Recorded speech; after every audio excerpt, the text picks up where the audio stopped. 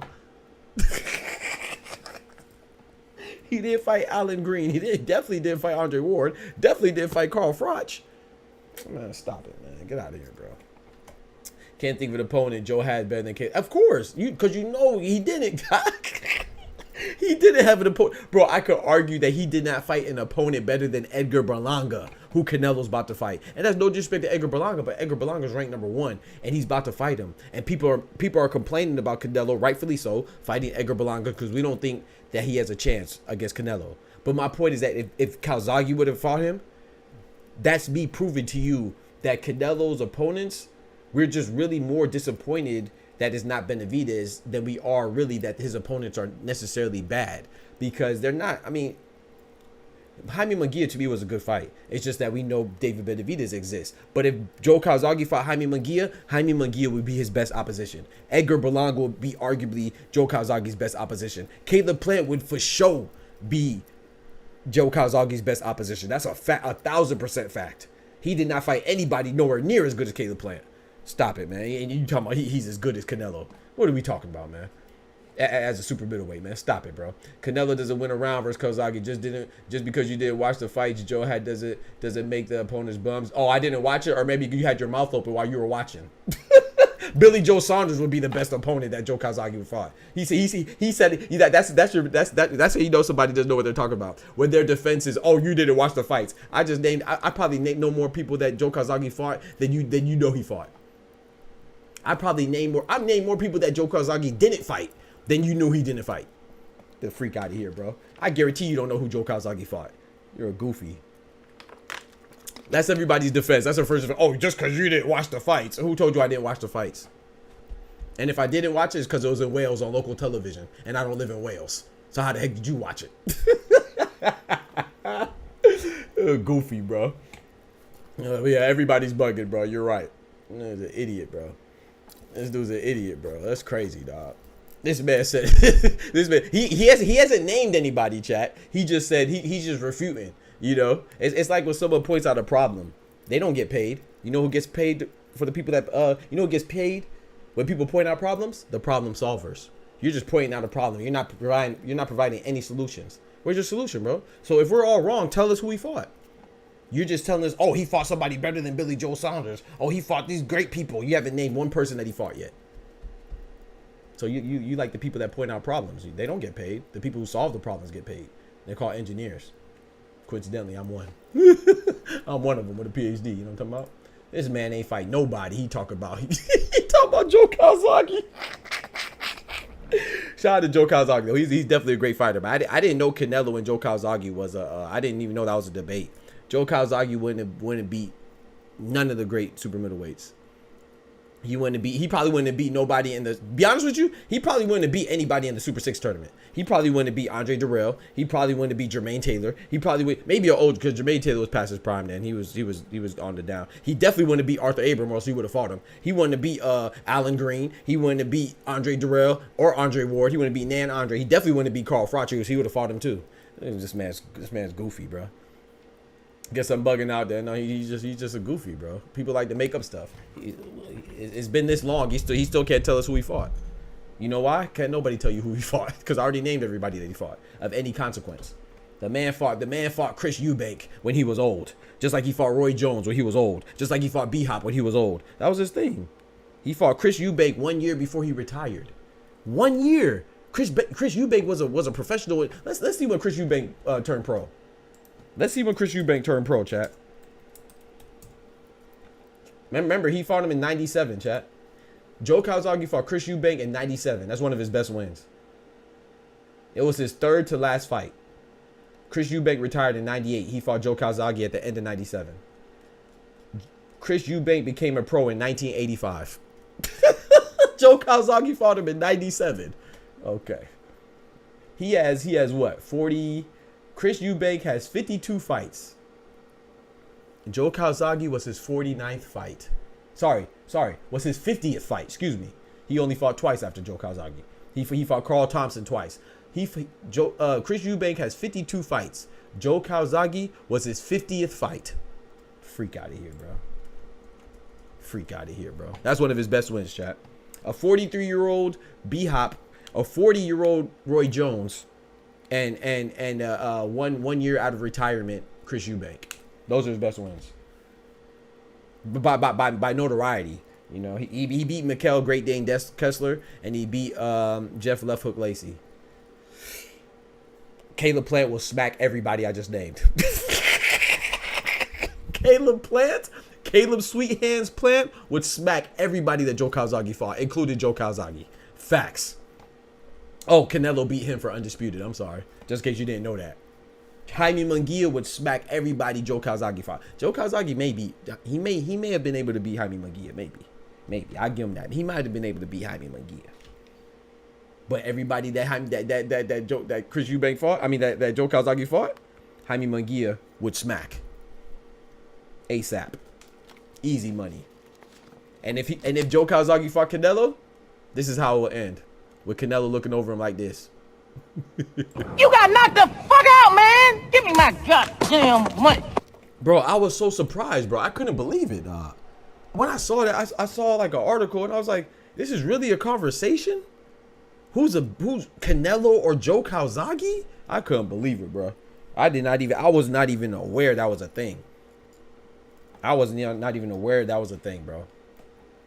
The first undisputed at 168 ever. Joe Calzaghe spent his entire career at 168.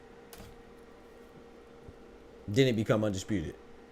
But that guy, who Nicholas Mapp, said that he reigned over the division. He reigned over the division. Didn't leave Wales until he fought geriatric Roy Jones and Bernard Hopkins. How can you reign over the division and you never even had undisputed? The only people that reign over a division are those that get undisputed, unless a champion is keeping them from undisputed by ducking them. Canelo earned his position. We don't like what he's doing now. Facts. But he has 65 fights. Yes. He's only 33 years old. Yep. 34. Pro since 2005, 19. Yeah. That's a big deal. Right. But even if you want to just isolate his super middleweight reign, like I said, he has 4 defenses of his undisputed super middleweight title. And it would be more if the IBF didn't just strip him, which he should get stripped. I'm not against it. But everybody that he defended his belt against, and if you want to throw in Edgar Berlanga, would be Joe Calzaghe's best opponent. These are facts, bro. I just showed you, bro. He has no notable name, and the 2 that he has that are his best wins is just because of their name only. It's just because B-Hop has a name. Roy Jones has a name. If he would have fought Roy Jones or B-Hop even 2 years before he fought them, they would have knocked him out. They both dropped him in the first round. Do y'all not know? Oh, my bad. Nicholas Mapp knows this, though, because he watched the fights. I didn't watch his fights. But I know that Roy Jones dropped him in the first round, and so did B-Hop. B-Hop also dropped Joe Calzaghe in the first round, but I don't know that, though. I just made that up. I just got lucky. You know, maybe I should go play the lotto, because I don't really watch Joe Calzaghe's fights. I'm just guessing, you know. Goofy. I repeated pro. You good, bro. You good. Nah, you good, pro, since 2005, 19 years. Nah, you good, Arnaldo. But yeah, I don't mind the opinions, man, but that's just bias. There's no way that you could put Joe CALZAGHE over Canelo, bro. At any division, at any time. There's no way. I didn't even count that Canelo fought Triple G. Because in the trilogy, one of those fights was at 168. Triple G, that even I didn't even like the last fight that Triple G and Canelo had. I thought it was senseless and useless. But that Triple G would have beat everybody that Joe CALZAGHE fought. That's another fact. That's just another fact. But you're saying that CALZAGHE is better than he's a better super middleweight than Canelo. That's ridiculous, bro. That's ridiculous. Freaking ridiculous. You know. Yeah, man, it's crazy. I read that and I was just like, what, bro? It was like 40 people voted on the little poll. There was like an article I was reading, and they had a poll at the end, and like 40 people, out of 40 people, 93% of them said that CALZAGHE would beat Canelo and was a better. But that's the thing, it was a better super middleweight. If you say, like I said, I'll repeat it again. If you say CALZAGHE would beat Canelo, I'm not too mad at that. But if you're saying he was a better super middleweight than Canelo, that's crazy. Because at least when you say he could beat Canelo, you could say, okay, stylistically, he probably beat Canelo, whatever. You could make a little hypothetical dream match out of that, even though I don't think so. Because like I said, B-Hop dropped him, Roy Jones dropped him, and some other cats dropped him too. Canelo would definitely drop him. And he's not going to get up out of that because Canelo won't get tired. He won't get tired because he's not 45 or 48 or 43 like everybody else of any consequence that Joe CALZAGHE beat. Man, stop it, man. Stop it, bro. That's crazy, bro. Stylistically, you can say, oh, you make an argument, even though I don't think that he'll beat him either. I don't think Joe CALZAGHE beats Canelo either. But to say that somebody is a better super middleweight than another guy who has undisputed, and he doesn't even have a notable opponent. If you have any common sense, people just see, oh, he beat B-Hop. He beat the legend Hall of Famer B-Hop. He beat the legendary Hall of Famer Roy Jones. Yeah, when did he beat him? At the end of their careers. So far at the end, they were in their 40s. The heck you think this is? Tell me one fighter that Canelo fought in their 40s. I'll wait. I can tell you 3 that CALZAGHE fought in their 40s. I can tell you 3. And those 3 would be his best opponents. I just spitting too many facts, man. Too many facts, man. So many facts that people can only argue with. Oh, you didn't watch his fights. Oh, okay. Yeah. Well, you should get off your knees while you're watching his fights. That's what I think you should do. Because then maybe you can see what's going on instead of what you're just imagining. But anyway, yeah. So I think that I just thought that was funny, man. I didn't know so many people thought that, bro. So I wonder how many people think that like, I wonder what other blasphemy people think, you know. Shout out to Joe CALZAGHE. Like I said, he's good, but when you compare him to Canelo, I feel like that's disrespectful to Canelo. Like, if you like undefeated, if you like people being undefeated by any means necessary, then that's fine. But it's those same people that like CALZAGHE will discredit Floyd Mayweather for being undefeated. Like that guy that came in here, he won't give Deontay Wilder credit for being a champion for 6 years straight, even though he gives CALZAGHE credit, right? He'll just say, oh, Deontay Wilder fought bums. Oh, okay, well, that's exactly what CALZAGHE did. Nothing but bums, if you want to call people bums. Which I don't think either one of them fought bums. I think they're both good. But if you're going to say that, you just got to be consistent, man. Be consistent. That's all I ask. Just for consistency. Just a little bit. Just a little bit.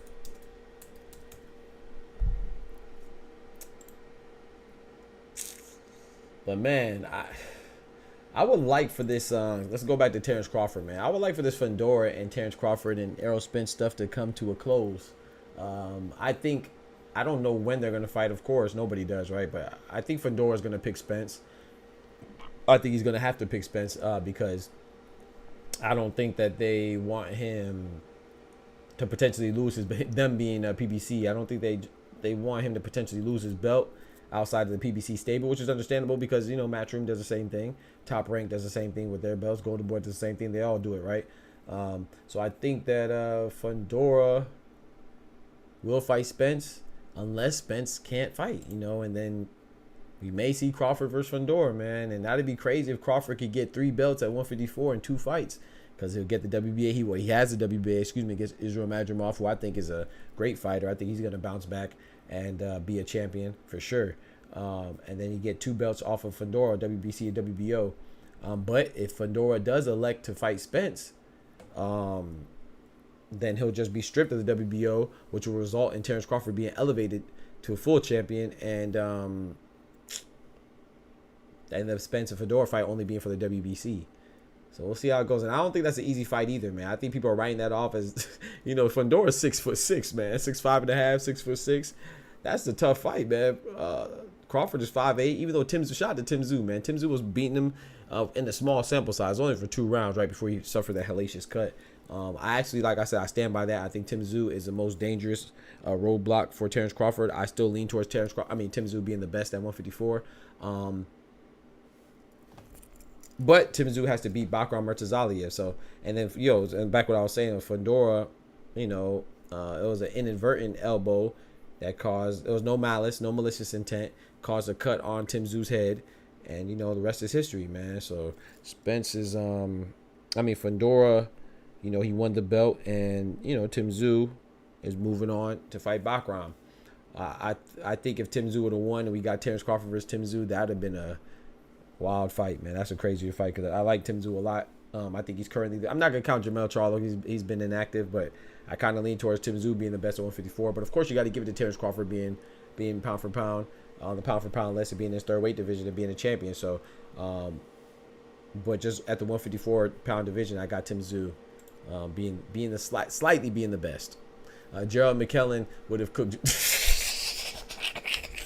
Yo, supporter, bro. Don't talk too much facts, bro. Don't talk too many facts. Yo, Smoochie in the building. What's good, Smoochie? Like I said, I like discussion, man, because Joe Calzaghe, you could make a case for him, but your case can't be, oh, he's just better than Canelo. Oh, he didn't fight nobody. Oh, you don't know who he fought. Bro, shut up, bro. You don't have nothing to substantiate your claims. You're just going off of what you hear people say, or what you're reading, or you haven't seen any of his fights. Because you would know. There's nobody on earth would argue me that watched Joe Calzaghe's fights. Nobody on earth will argue me that Joe Calzaghe had terrible opposition. Nobody will argue me that. The only way you'll argue that is if you don't know who he fought. I didn't say anything to slight Joe Calzaghe. I just said that his opponents have not been anywhere near as good as Caleb Plant. Have not been anywhere near as good as Jaime Munguia. The only people that have been close to that you would argue is possibly better is Chris Eubank, Roy Jones, and Bree Hop. And the only reason why you would argue that because you didn't watch Joe Calzaghe fight. Because if you watched Joe Calzaghe fight, you would have known that Roy Jones was 40, and you would have known that Bree Hop was 43, and you would have known that Chris Eubank retired a year after that. After 13 plus years as a boxer. Stop it, man. But the only way you would know that is if you watched his fights, which you didn't. Let me see how old Chris Eubank was when he fought Joe Calzaghe. He's 58 right now. He fought Joe Calzaghe.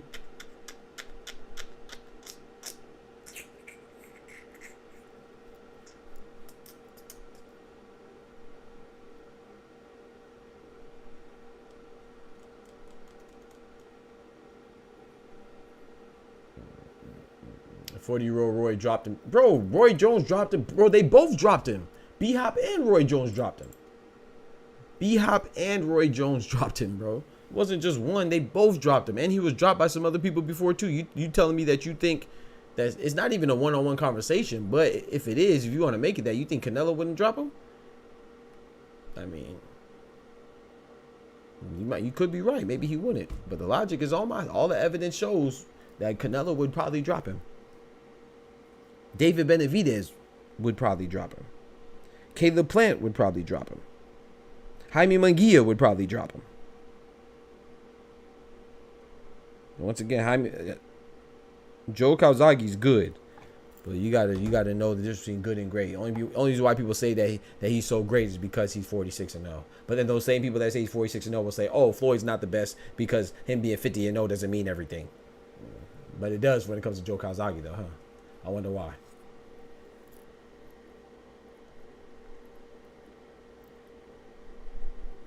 Oh, also, too, in other news, I wanted to tell you, too, man, Madrimov said he wants a rematch, man. He wants a rematch. Speaking of Madrimov, man, shout out to Madrimov, man. He wants a rematch against Crawford. I wouldn't mind it. It was a close fight. I would actually like the rematch, but I would, in my opinion, I don't think it gets better for Madrimov. I think he actually gets worse because the rematches usually lean towards a better boxer. You know what I'm saying? Like, look at Andre Ward and Sergey Kovalev. Kovalev was a bigger puncher. Andre Ward was a better boxer, and the rematches usually benefit the better boxer. I mean, look at Deontay Wilder and Tyson Fury. I could go on and on and on. You know, the rematches usually benefit the better boxer. Even with Triple G and Canelo, Triple G is a good boxer, but Canelo was the more skilled one. Even when he was doing the slow it down, hitting the Matrix on Triple G in the second fight and stuff like that. So the rematches usually benefit the better boxer, which is what Terence Crawford is in the Israel Madrimov outfit. So I think that Terence Crawford would just look even better. That's number one. Number two, I really believe in Israel Madrimov to get better, and I think he can utilize this loss similar to how Canelo utilized his loss to Floyd and drastically improve. And I think he will do that. And I think a rematch with Terence Crawford would kind of set him back a little bit, you know. But at the same time, I think he'll gain valuable experience again. Invaluable experience, you know. You probably couldn't even put a price on it. So I wouldn't be mad at it at all. But I think, in my opinion, I think Israel Madrimov should probably just move on. But if that fight happened again, I like it. I wouldn't be mad. Madrimov should get a tune-up before the rematch. Yeah, or get a tune-up. I think it would behoove him to get a tune-up. Madrimov is a beast, man. Like I said, I think Madrimov is going to be... I think Frank Martin's going to bounce back after his Tank loss. I think Israel Madrimov is going to bounce back after his Crawford loss. I think... who else has recently lost? I think is still good. I think Jaime Munguia is going to bounce back after his Canelo loss. Yeah, I think as long as you utilize that loss and turn it into a lesson, I think you're going to improve, man. I think all these guys will improve, and I look forward to seeing them, man. I look forward, especially Israel Madrimov, man. I'm really hyped to see how he looks. But yeah, if they want a rematch, I wouldn't mind it. I don't think he's going to get that though, like I said, because Terence Crawford, obviously, he wants to go for undisputed, right? So. It wasn't looking too good for Madrimov at the end of the fight. Yeah, exactly. But it also depends if Crawford is going for unified. Time isn't on his time. Yeah, time isn't on his side. Right, Oscar. I don't think he's going for... Like I said, I think every fight of his is going to be for undisputed or on the path to pursue undisputed. If not, it's going to be Canelo. That's what I think. But, I mean, that's what he said, right? So, I mean, but things change, right? Things change. Feelings change. Minds change. So that's what he said now. That could change, but everything he has done has been what he said, right? I mean, didn't he say after he beat Spence that he's gonna do the rematch, and the rematch didn't happen? He said he's moving 154, try to get undisputed or fight Canelo. I mean, every time he went to 154, he tried to fight Fundora, right? Who was a champion. He tried to fight Tim Tszyu, right? He was a champion. Then when Fundora beat him, he tried to fight Fundora, who was a champion. Then once Fundora decided to fight Spence, when Spence hopped in the ring, he went and fought Madrimov, who was a champion. So everything he's done, the common denominator for all the opponents that he wants or that he has pursued have been champions at 154. You know, that's the commonality. And then the other thing is cinnamon. That's it. So either that or that. So yeah, I see no lies yet. But like I said, that doesn't mean that things won't change. You know, maybe things will change, and he'll go and fight Virgil Ortiz or rematch with Madrimov, but I don't think it happens. Rolly about to bounce back? Nah, I ain't gonna lie. Shout out to Rolly, man. Shout out to Rolly, man. I respect Rolly, man. I like Rolly, man. I don't get how people don't like Rolly. I ain't gonna lie. I know that he's not the best, but he's charismatic. He's funny. And, you know, he stands on business, too. You know, he was talking about, I saw an interview today where he was talking about the antics of Ryan Garcia, some of the stuff that he said that was very offensive. And he stood on business, man. I was actually impressed. Like, he actually got serious and he addressed the question and he ain't pulling no punches. And, you know, he does say some goofy stuff, but I appreciate the commentary, the colorful commentary and the boisterousness and the bravado and the humor, man. So I like Rolly. I like Rolly a lot, man. I've always liked him, though. Do I think he's the best? No, but I still like him. Like, some people feel like you can only like fighters who are the best. Like, bro, like, there's so many other fighters. There's so many, like, bro, Arturo Gatti and Mickey Ward had a trilogy. Those are some of the best fights. Are they some of the best fights because they're the best? Rest in peace, Arturo Gatti. No, they're not the best, but styles make fights, and stylistically, that was fireworks. You know what I'm saying? So Rolly still has a lot of good fights. What if Rolly and Adrian Broner fought? Wouldn't that be a good fight? Wouldn't you watch it? What if Adrian Broner? I know Adrian Broner's at 147. I'm just giving hypotheticals though. That people that are close to similar weight. Even if Rolly Romero fought Richardson Hitchens at 140, wouldn't you watch it? Or Devin Haney for a comeback fight, wouldn't you watch it?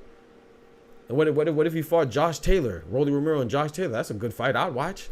Like, so people act like they only, that's why boxing struggles, and that's why boxing fans think that boxing is in a low place. They think that because they only watch one or two fighters. So when those one or two fighters aren't fighting, they don't know what to do and they start losing their minds. But there's always fights on. There was a fight on today. Nikita Zoo out there in Australia fought Mazudier. I missed it because I forgot it was in Australia. I forgot it was going to be hosted in Australia, so I missed it. You dumbass. But yeah, ain't nobody said hi except Doc. Y'all nasty. My boy Mike in the building. Hey, he said Bud is number one. I'm not mad at that, player.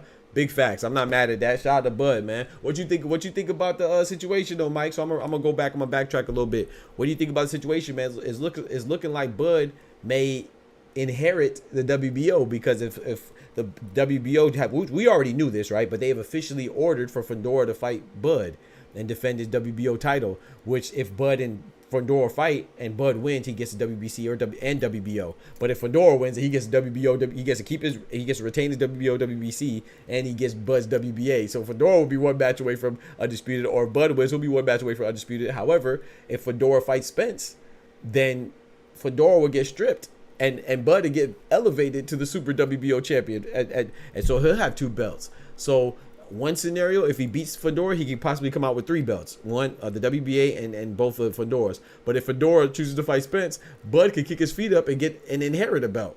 That's crazy, man. Shout out to him, man. Shout out to him, man.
My bad, check. Give me a second.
Bud rubbing his hands together like Birdman. Talk to him, Chaos. Chaos in the building.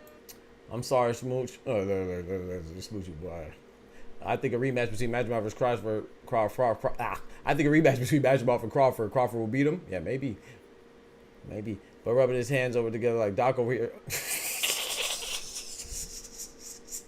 And you over here snitching. All right. I'm putting cases on all you bitches. When nobody's sexing, I'm responding to these idiots on YouTube, which I shouldn't. I need to stop responding to these idiots on YouTube.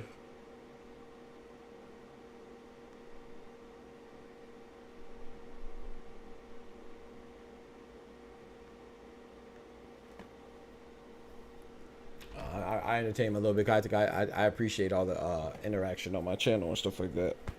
They doing me a favor, but I always give them at least one response, one or two, especially if they knew.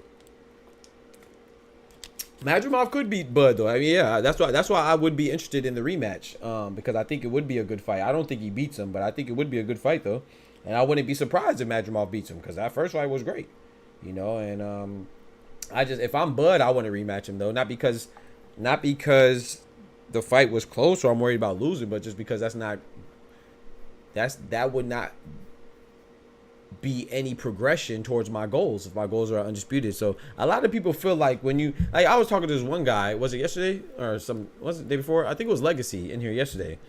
He was saying, this is another, I saw somebody say that Canelo should try to fight Beterbiev and somebody else at light heavyweight, like, excuse me, like, I think it said Andre Ward, or I can't remember who they said, but when you move up and fight somebody, right, why do people think that you have to fight every champion there? Like, yeah, maybe I am fighting somebody when I move up that's stylistically beneficial for me to fight, stylistically advantageous for me to fight. People say, oh, that's cherry picking. No, I'm moving up. That's already a challenge.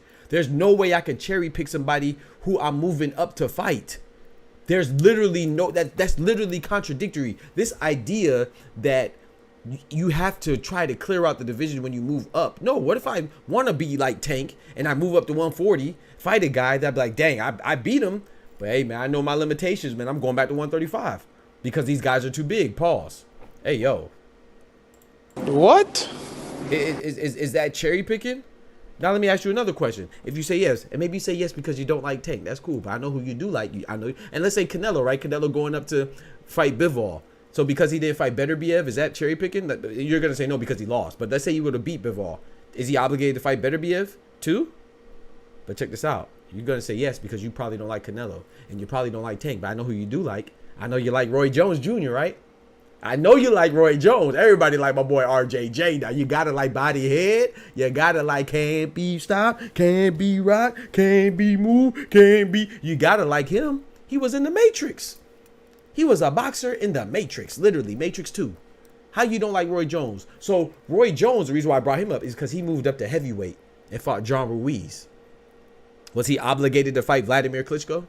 Was he obligated to fight Samuel Peter? Was he obligated to fight Lennox Lewis? Was he obligated to fight Evander Holyfield? Was he obligated to fight any other heavyweight besides John Ruiz, who he picked? Because stylistically, it behooved him to fight John Ruiz? Oh, but you like Roy Jones, though. You ain't think about that, though, huh? When you're going up a large weight, that is the challenge in itself. You don't have to move up and stay as a permanent resident at that higher weight division. Some people do, like Terence Crawford, because he got undisputed at 140 and 147. Like Nadia Inoue, who got undisputed at 115 and 122, junior bantamweight and super bantamweight, respectively. Like Alexander Usyk, who got undisputed at cruiserweight and heavyweight. They chilled. They became. They didn't just visit the block. They said, "This is my block." But you don't have to take over every time you move up. Because moving up is the challenge. So right now, if Terence Crawford beat Israel Madrimov and said, hey, man, I'm good. I ain't trying to fight nobody else at 154. People are going to say, oh, he ducked. What? How can you move up and duck? Bro, people be thirsty, bro. I don't...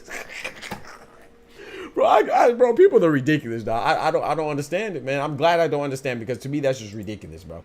It literally makes no sense, bro. Oh, you moved up to fight somebody who's 30 pounds heavier than you while they're walking around in Walmart, but you ducked them though.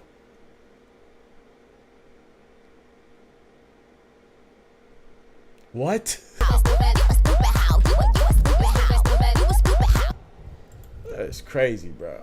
Bivol at 168. I mean, I'm cool with that. I'm cool with that. If you want to say that, and Bivol comes down, but once again, like I said, if somebody's bigger than you, they're bigger than you. Just because they move down, don't mean they're not bigger than you. It's kind of like Tank and, let's say everybody wants Tank and Inoue. If Tank and Inoue, let's say they meet at 130 hypothetically, because they said Tank can make 130. Tank is still bigger than Inoue. So, I know they're the same height, but you know, size is three-dimensional thing, you know. Size is like volume, you know what I'm saying? It's 3 dimensions, you know what I'm saying? It's cubed. Length, width, and height. Length measured by meters, height measured by meters, width measured by meters. That's how you get volume, which is cubed. Meters cubed. You see what I'm saying? See what I did there?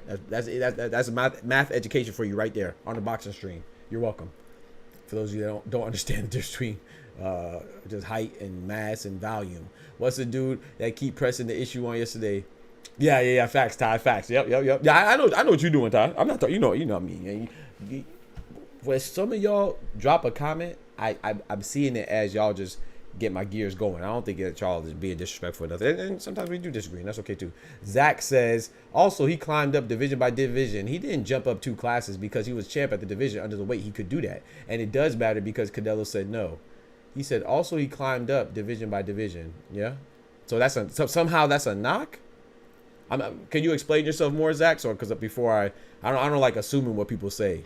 So I don't want to misunderstand you. So him climbing up by, let me make sure I understand. Are you saying that that's like somehow a bad thing, going division by division? And are you implying that Roy Jones didn't go division by division? Because Roy Jones definitely was a champion at light heavyweight.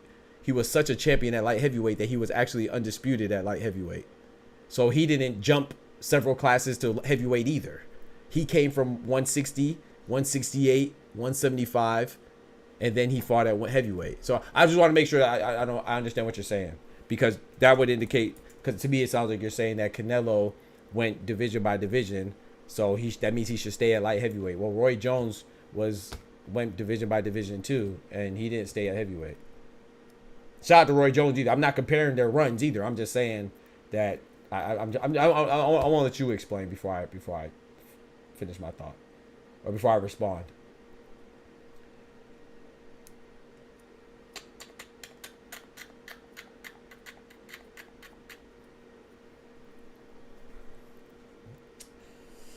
Oh man,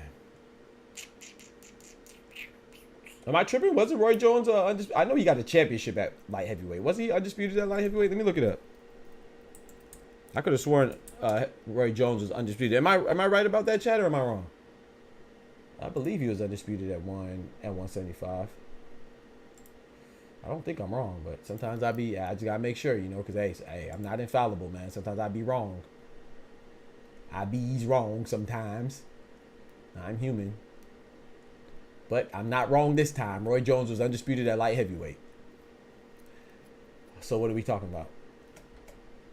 No, I'm not criticizing. I'm just saying the path would be easier if he climbed and put himself in position. Okay. No, I just want that's why I asked, because I want to make sure.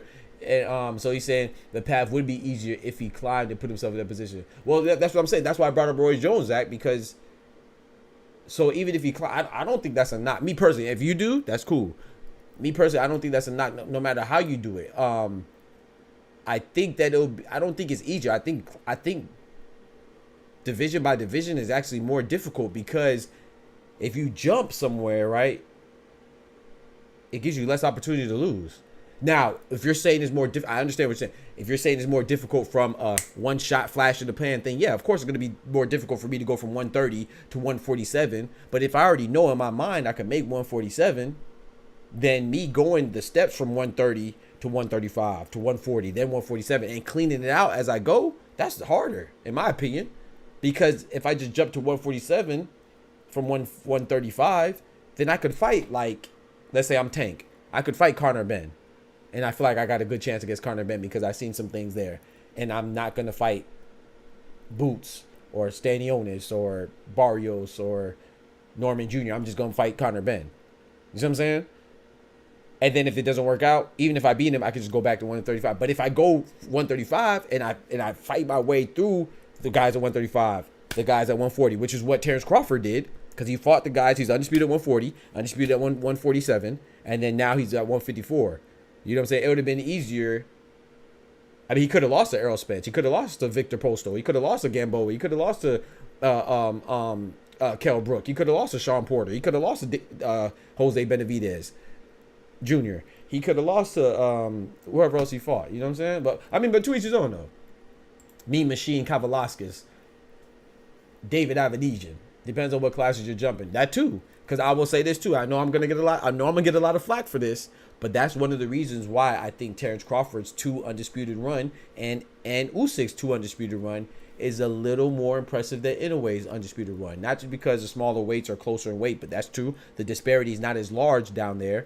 But I don't know why. Please tell me. I don't know why Inoue skipped bantamweight.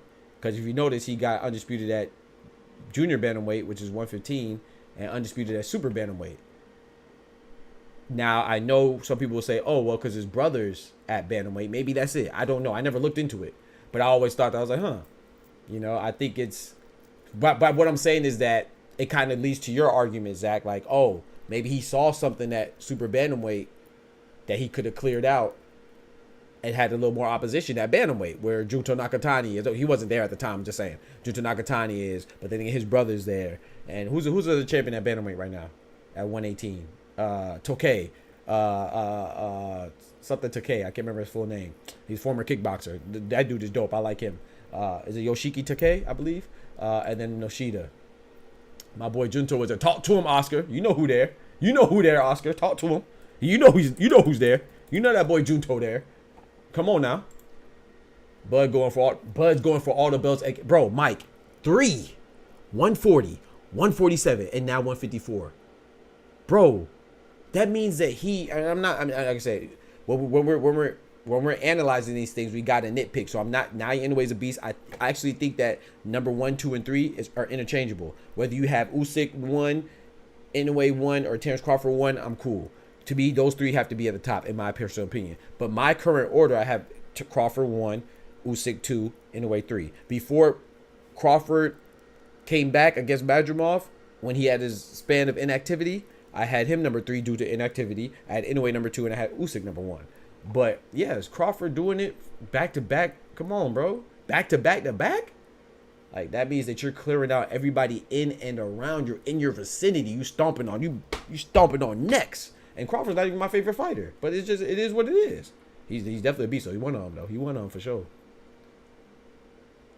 But yeah, like I said, one of my dream matches is Junto Nakatani versus anyway. But yeah, the other champion is Ryosuke Nishida. And yeah, I was right. Yoshiki Takei. Come on, bro. I do this, man. I really be paying attention to this boxing stuff, man. Yeah, Yoshiki Takei is this guy who was a former kickboxer.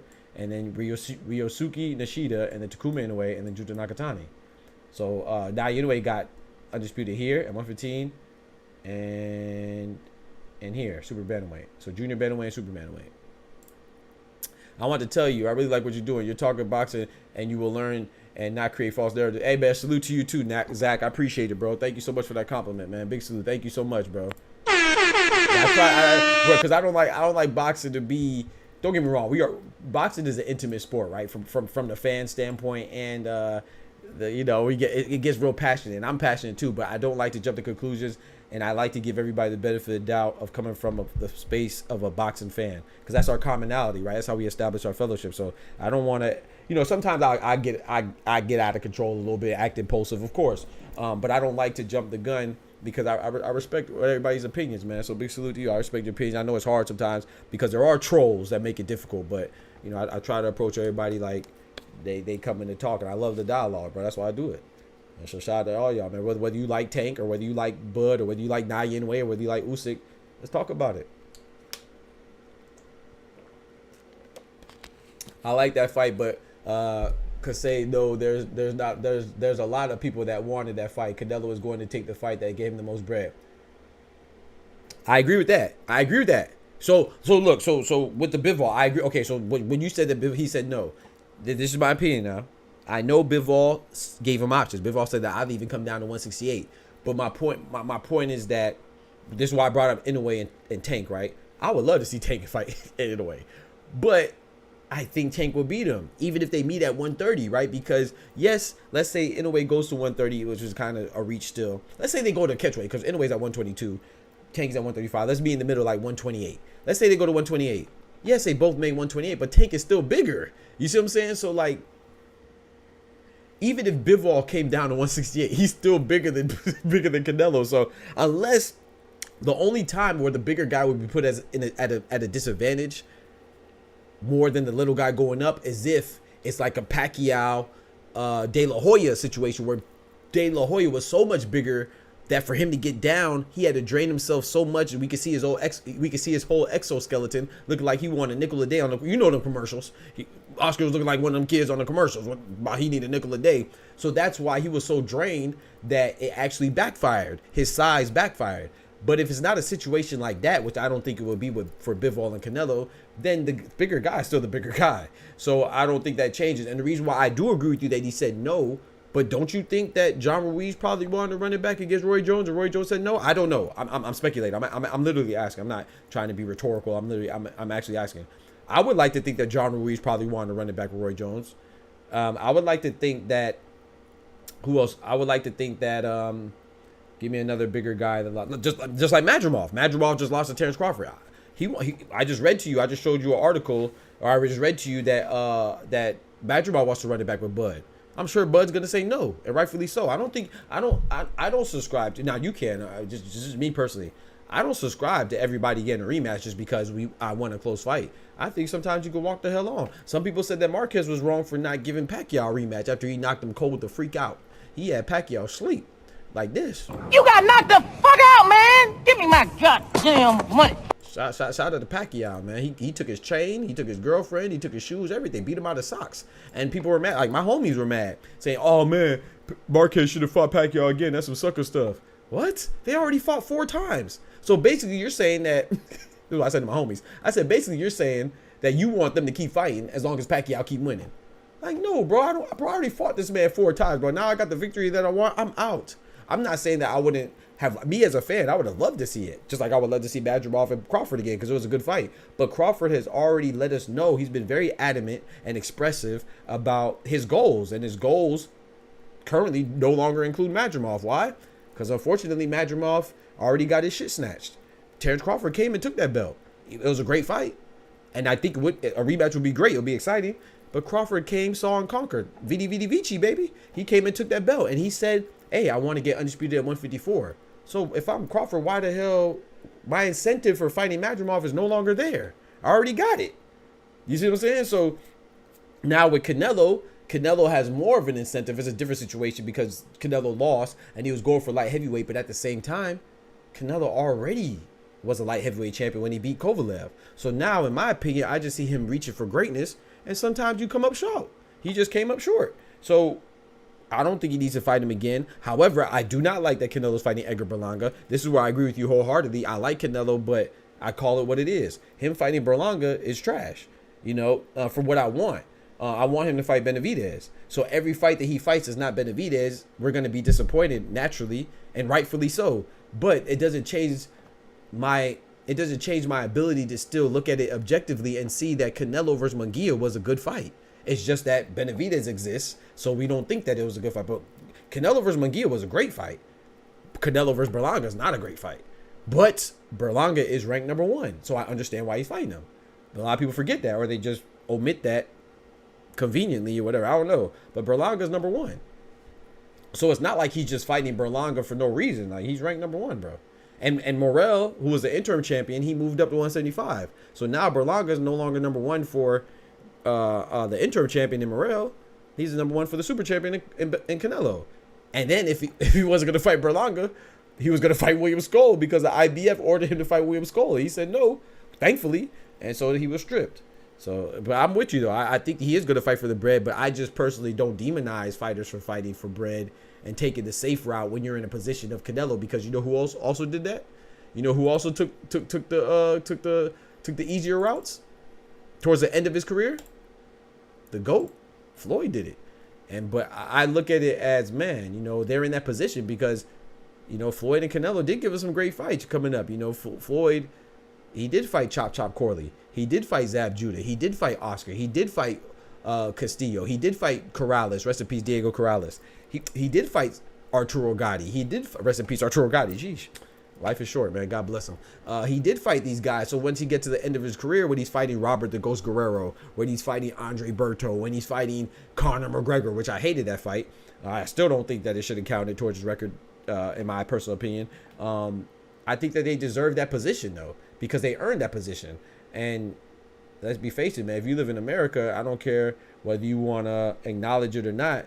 They don't give black men and Mexican men, especially not black Americans or Hispanics, you know, they don't really give them stuff for free, right? So they're not giving you the top dog position for free if you black and Hispanic. So we know that they earned it, you know, so we got to, in my opinion, I can't say we, I have to give them some grace when it comes to exercising their right as a top dog, because they are the top dog. And if people weren't watching, then they wouldn't be the top dog. So if people really don't like what Canelo's doing, then stop watching them. But they can't, and they don't. I want to tell you, I appreciate that, bro. I really appreciate that, Zach. That means a lot, bro. You watching the Suns and the Fever? Ooh, I'm missing that Connecticut Sun versus Indiana Fever, man. Let me know who's up. Let me look that up right now. Who's winning, man?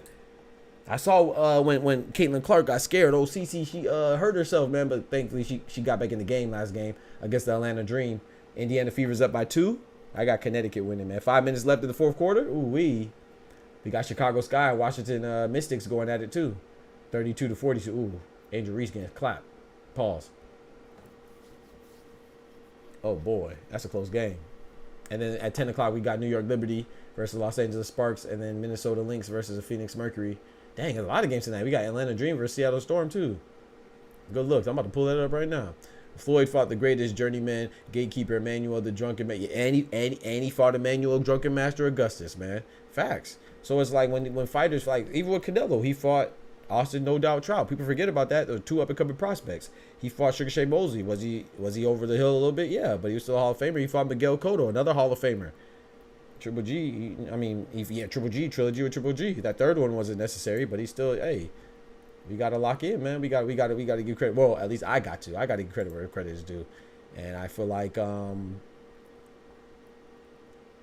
some people don't earn the position they're in, but I think boxers, they definitely do. I think Floyd definitely earned his position. I think Canelo earned his position. You know, I think a lot of criticism is unfair. I think the criticism is unfair to Tank, but I understand it more because, you know, he's not quite there at that pinnacle yet, as a face of boxing. But once you're the face of boxing, man, hey, you can do what you want, and then the ticket sales prove that. And I don't even like ticket sales like that, because I feel like ticket sales are only used to knock somebody else. But in this case, I'm using it to big up and salute Canelo and Floyd and whoever else is moving that way. They earned it, man. As a boxing fan, do I want to see him fight championship fights? Of course, every fight. But I know that's also not realistic, because I think people need tune-ups. Even if you're even if you're coming off a win and it was a hard fight, you need a tune-up, man. That'll significantly diminish and decrease your longevity as a fighter if you continuously go back to back championships. I mean, shout out to Errol Spence, one of my favorite fighters. Jermaine Bad Intentions Taylor, one of my favorite fighters. But what was the knock on them? The knock on them was that they took no tune-ups. I mean, that's not a knock, but that's what people said, right? It's like, dang, every fight's hard. Every fight. If you even look at Errol Spence right now, he's coming off of a 1.5-year layoff, or over a year layoff, and the most brutal beating that we've seen in boxing in a while, especially at that high caliber, involving 2 high caliber, high profile, great, all-time great boxers, Errol Spence and Terence Crawford, pound for pound list. And he took a beating a year ago, and look what he's doing, jumping right back into a championship fight against Fundora. That's completely ill-advised, but I think he's good enough to do it. But if I was a manager, I wouldn't let that happen.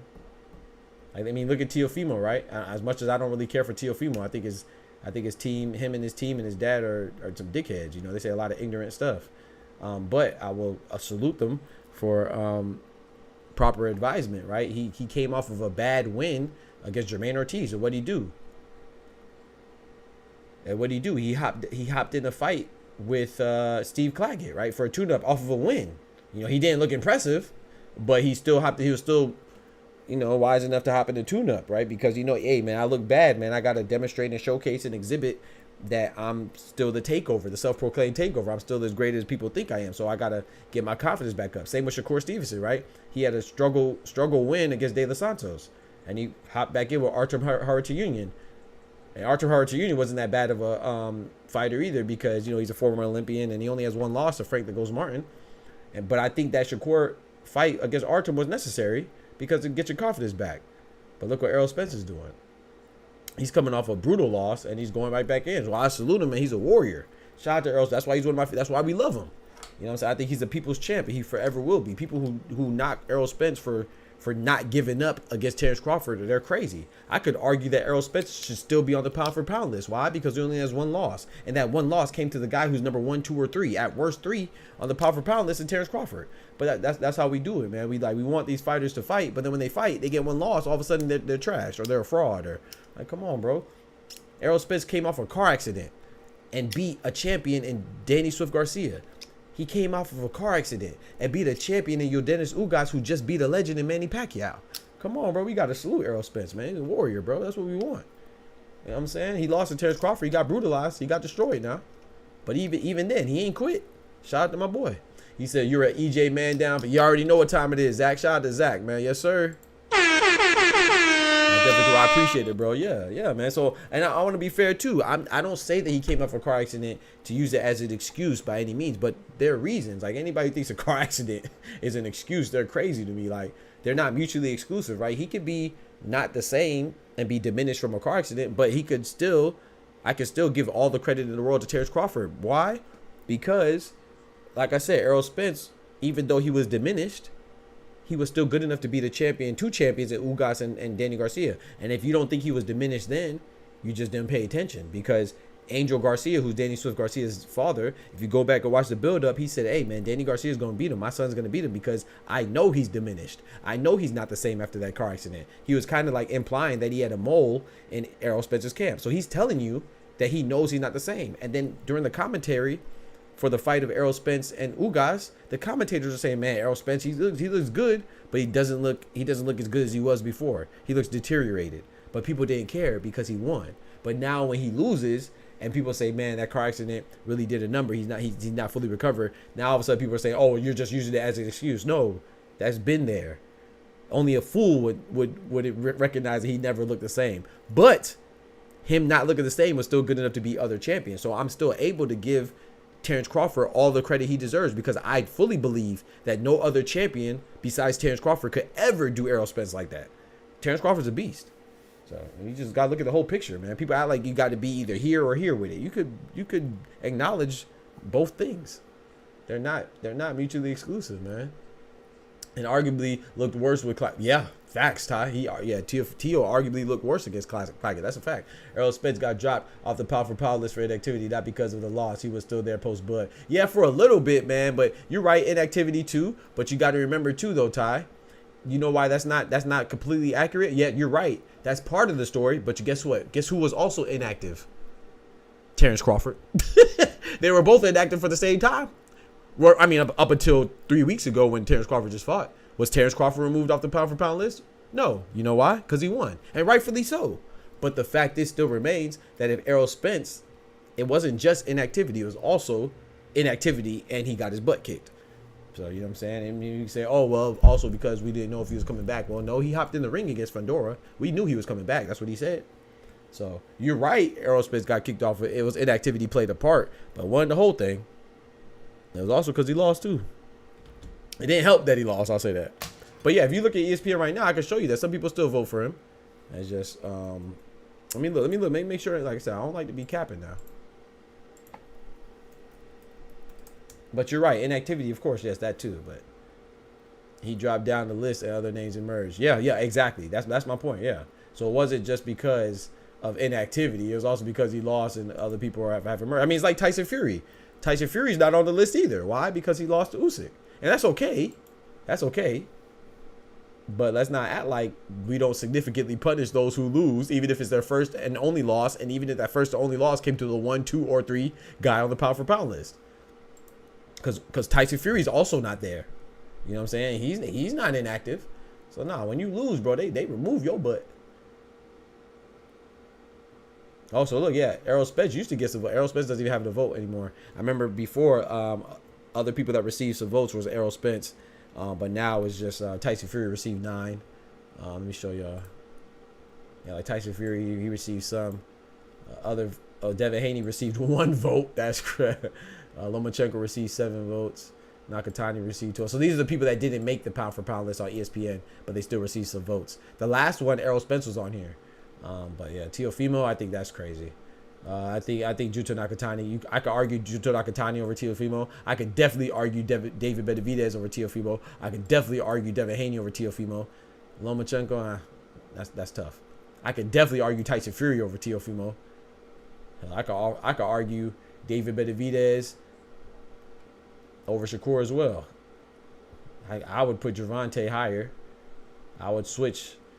So my list goes like this: Terence Crawford 1, Usyk 2, Inoue 3, Canelo 4, Bivol 5.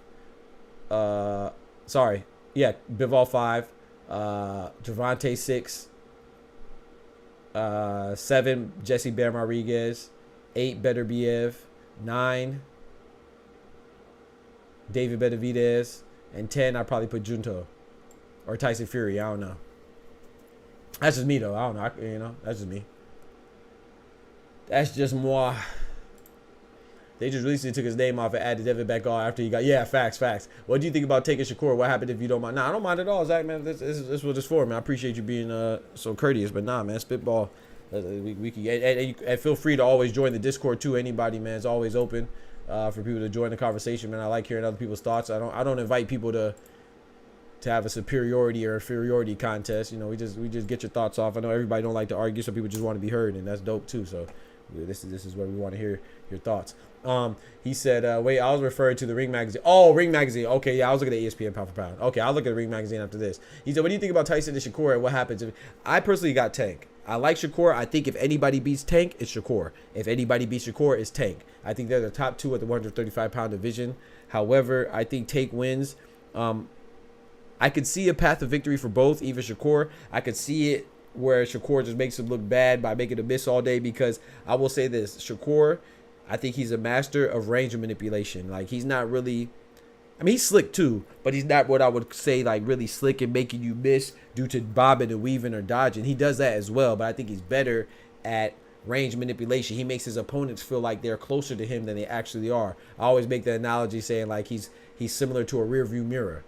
But he's the opposite. He's contrary to a rearview mirror, right? Rearview mirror says objects are closer than they appear. I think with Shakur, objects are further than they appear. So I think that a lot of guys, he catches a lot of guys overreaching and jumping in and he counters them. But I think with Tank is going to overcome that because, number one, I don't think Tank is going to be too afraid of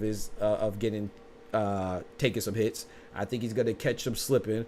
And I don't think, Gervonta is very short and compact, which leads to Shakur's advantage.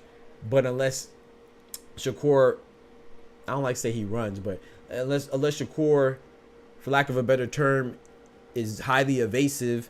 By evasion, I mean like just keeping him away, like kind of what Jermaine Ortiz did. But you know that was running. But if Shakur is too careful like that and scared of engaging, I don't see him winning the decision.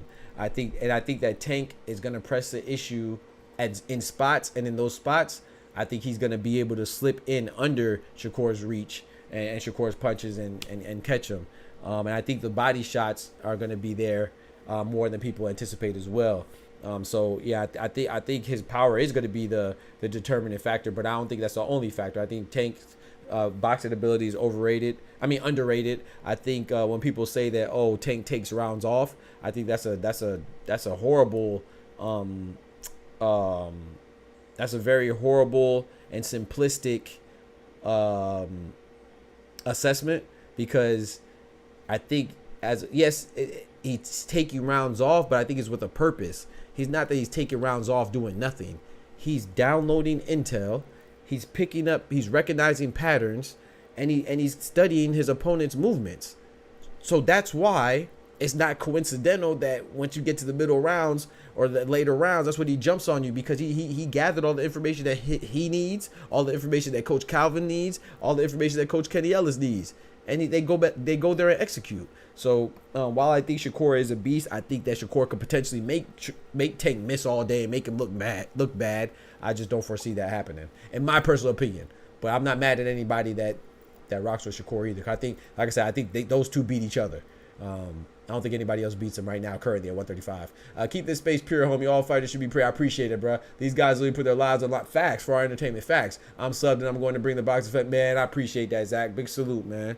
Big salute, man. Thank you, bro. Is there anyone joining tonight? I'm free and 50. Yeah, you can join. Yeah, you already know what time it is. Dub in the building. Like, share, subscribe. Thank you, bro. I appreciate that. Appreciate that, Dub. He said, do you have memberships? Yeah, I have memberships. Yes, sir.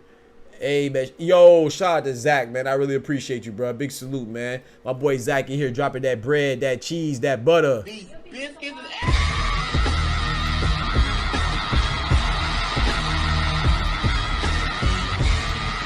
Yes, sir, man. Appreciate that, bro. Big $10 too? Let's go, man. And that was his first donation.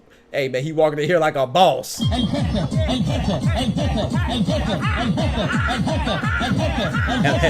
jefe. Big biscuits.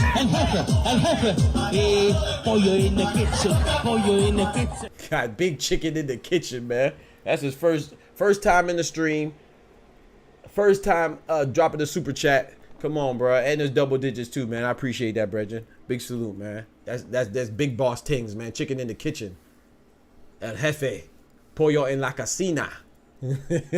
Pollo en la cocina, dub. Yes, sir, man. Appreciate that, bro. I definitely have memberships too, man. Thank you so much for the love, man. And thank you for asking, man. Appreciate you contributing to the dialogue and the boxing conversation. My boy Ty said he's trying to join the chat, man. He said he's trying to square up, chat. Ty, you trying to square up? Oh Lord. We got 24 seconds in the Indiana Fever game. Indiana Fever's up 82-80. I know my boy I know my boy Mike's watching. One timeout per team. I ain't gonna lie, bro. Come on, I'm going for Connecticut, man. Y'all know I like CC. I like Kelsey Mitchell too, and I like Aaliyah Boston as well. But I like Connecticut son, man. I like me some DJ, boy. Hey, boy, DJ, boy. That's a little cutie patootie. You know what I'm talking about? Shout out to DJ Day. I like DJ Day. I like Dewana Bonner too, and Alyssa Thomas. Dewana Bonner and Alyssa Thomas. Y'all know they together. That must be a lot though. Being on the same team as your wifey. You ain't get no space.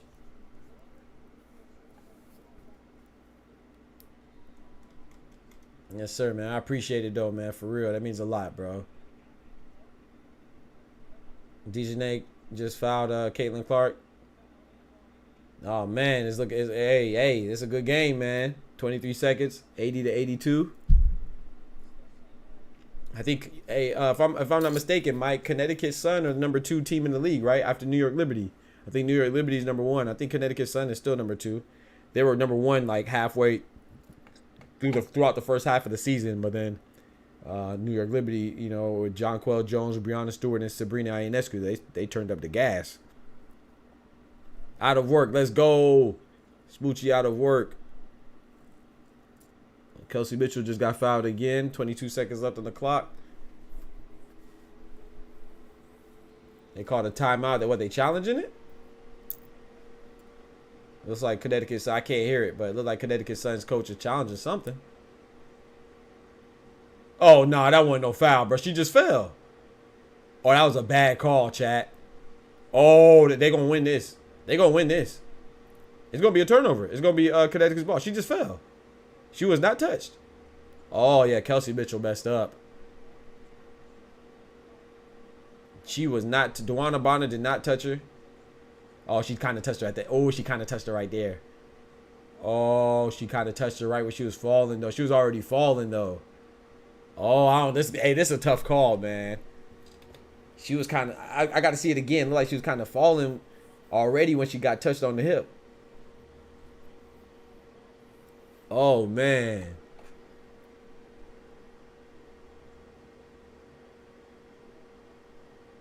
This is going to be tough right here. Let's see. This is my bad, chat. This is a good game right here, man. Oh, nah, she was already falling. I'm curious to know what fight you got you in the box. Ooh, B-Rex in the building. That's a good fight. What fight? I don't know, man. What fight?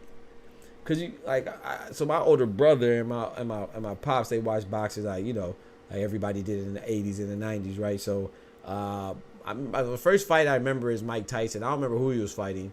I just remember Mike Tyson.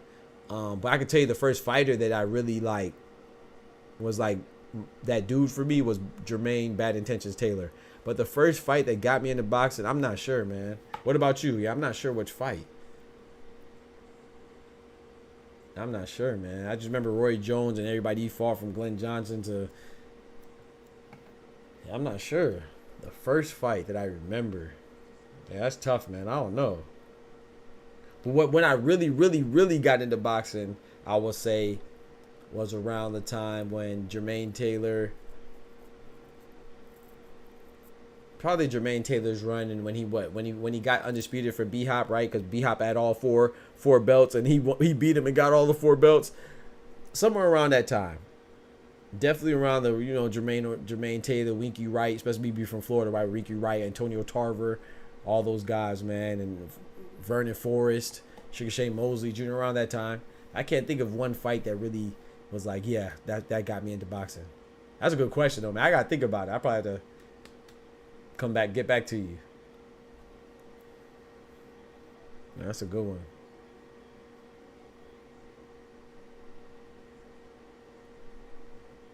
Yeah, that's a good question, bro. I'm curious your answer. What's the fight that got you into boxing? Check out Salvador Sanchez when you get some time. Absolutely monster. Yeah, man. Rest in peace, Salvador Sanchez, man. He passed away when he was 23. Car accident or motorcycle car accident, right? Yeah, rest in peace, Salvador Sanchez. I need to look at. I've seen like a handful of his fights. I know everybody loves Salvador Sanchez. Man, rest in peace to him, man. I've seen like a handful of his fights. Unfortunately, he passed before I really got deep into boxing, though. Cause I'm. Dang, yeah, this. Another foul on Indiana Fever. My bad, I'm watching Indiana Fever. Hearns versus Duran was the one that got me. Dad was watching replays of it when I was 10. Ah, that's a good one. Hey, can't go wrong with any of them. Hearns, Hagler, rest in peace, Hagler. Duran, Leonard. That's a good question. It's probably a Mike Tyson fight, B-Rex, because that's what I remember. I remember being young, and my older brother's 8 years older than me, and my of course my pop. So I'm in my mid-30s now, so. Yeah, that's the first fight I remember. But when I first started watching it with them, I wasn't like, I didn't get heavy into it. I didn't get heavy into it until around high school or slightly after high school. And I started boxing when I came up to college because I played basketball, ran track, played football in high school and stuff like that. I was part of the debate team. I did AP courses, advanced courses, IB courses, and so I was always just doing extra stuff. So when I got to college, I just needed like a physical outlet because I had an academic scholarship for engineering. And I just needed a physical outlet, so I just joined a local gym, and that's when I started boxing amateurly. My coach, I just went there just for recreation. My bad, I'm watching the game. Indiana Fever won 84-80. Indiana Fever just knocked off that's a good win, man. That's a good win against Connecticut Sun. But yeah, I just needed that physical outlet, and then my coach thought I was good enough to compete, because when I'm doing something, I'm always dedicated to it. So, but yeah, I stopped boxing amateurly once I committed to my PhD in engineering, just because I was like, man, my PhD schedule was too much. But I boxed from my undergrad around to my master's, and then I stopped once I committed for my PhD. One of them 30-second fights, Hearns versus Duran with that. Yeah, one of them 30-second fights. Shout out to the Four Kings, man. Shout out to Oscar De La Hoya too, man.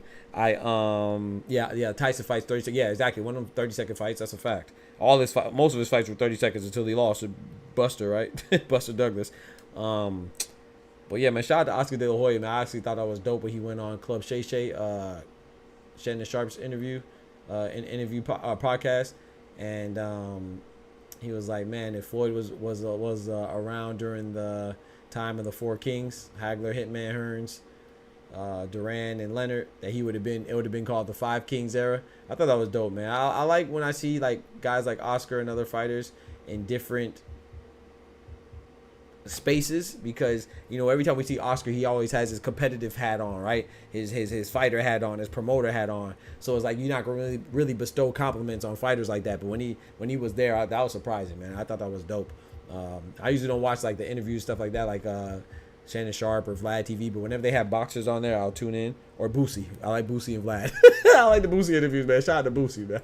You know, Boosie funny as hell. But how did you get your scholarship for engineering? It was an academic scholarship, Smoochie, just good grades, essentially. Good grades. What you want to hear? Something juicy? Like I was banging the counselor. That's what I don't want nothing crazy. I just had good grades. And they gave me a bright future scholarship because I was in like what they call it. I was at AP courses. Advanced placement courses, IB was it interbaccalaureate courses, and I also took dual enrollment, which was, we call it dual enrollment. I don't know what they call it in other states. In Florida, it's called dual enrollment, where you take college courses while you're in high school. So I took college. So when I got to college, I already had some college credits. So yeah, just a high GPA and good grades got me the academic scholarship. It wasn't a scholarship for engineering specifically. It was just for whatever, you know, they just paid for my tuition for my first 2 or 3 years of college. And then I just happened to pursue engineering. And then once I got into engineering, I got a fellowship and a grants based off my academic success, I guess, to pay for my grad school. So my engineering specific scholarship or fellowship was applied when I got to grad school. So I wouldn't have went. Grad school expensive. But shout out to God, you know, and the good influential people that encouraged me to work hard, like my mom and, you know what I'm saying, my professors and stuff like that, and even my homies too. Some of my homies, I had good homies, man. I have good homies. Not too many homies, but the ones I have, two or three I have, are good ones. And yeah, so I was actually awarded some scholarships or fellowships rather. That paid for my, I didn't pay for grad school, so my master's was paid for and my PhD was paid for. If not, I would not have went, boy. Always trying to put them things. I mean, you said it like, how'd you get a, you know what I'm saying? You know, man, I feel like you were sipping on your tea talking about how'd you get your, waiting for a juicy answer. How'd you get your academic scholarship? Like I was busting down the the school counselor during after hours or something. Salvador did die from accident. He's one of the boxers.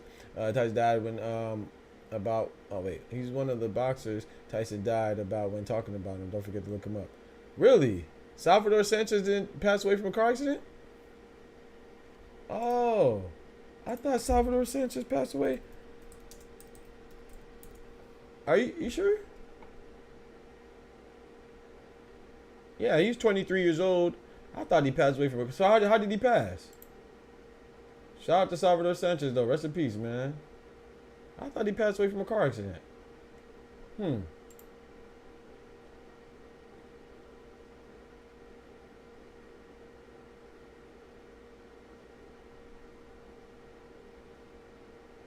Nah, he did. He passed away from, it says Sanchez crashed on the early morning while driving his Porsche.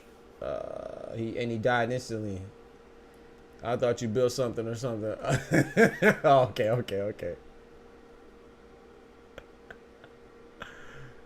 Oh, you're telling me that it was something else, Zach. Oh, I see what you say. You say like it was like a setup or something. I'll look into it. If that's what you're saying. You're saying that it was some stuff going on. I thought you built something. Oh, I understand what you're saying. So, yeah, that was part of it. Like I took some engineering courses in high school that helped towards it. Yeah, but no, I didn't win like some type of project competition. Well, I did win some in high school. Like I remember I built a rocket a liquid propelled rocket that shot up in the air, and mine shot up the furthest.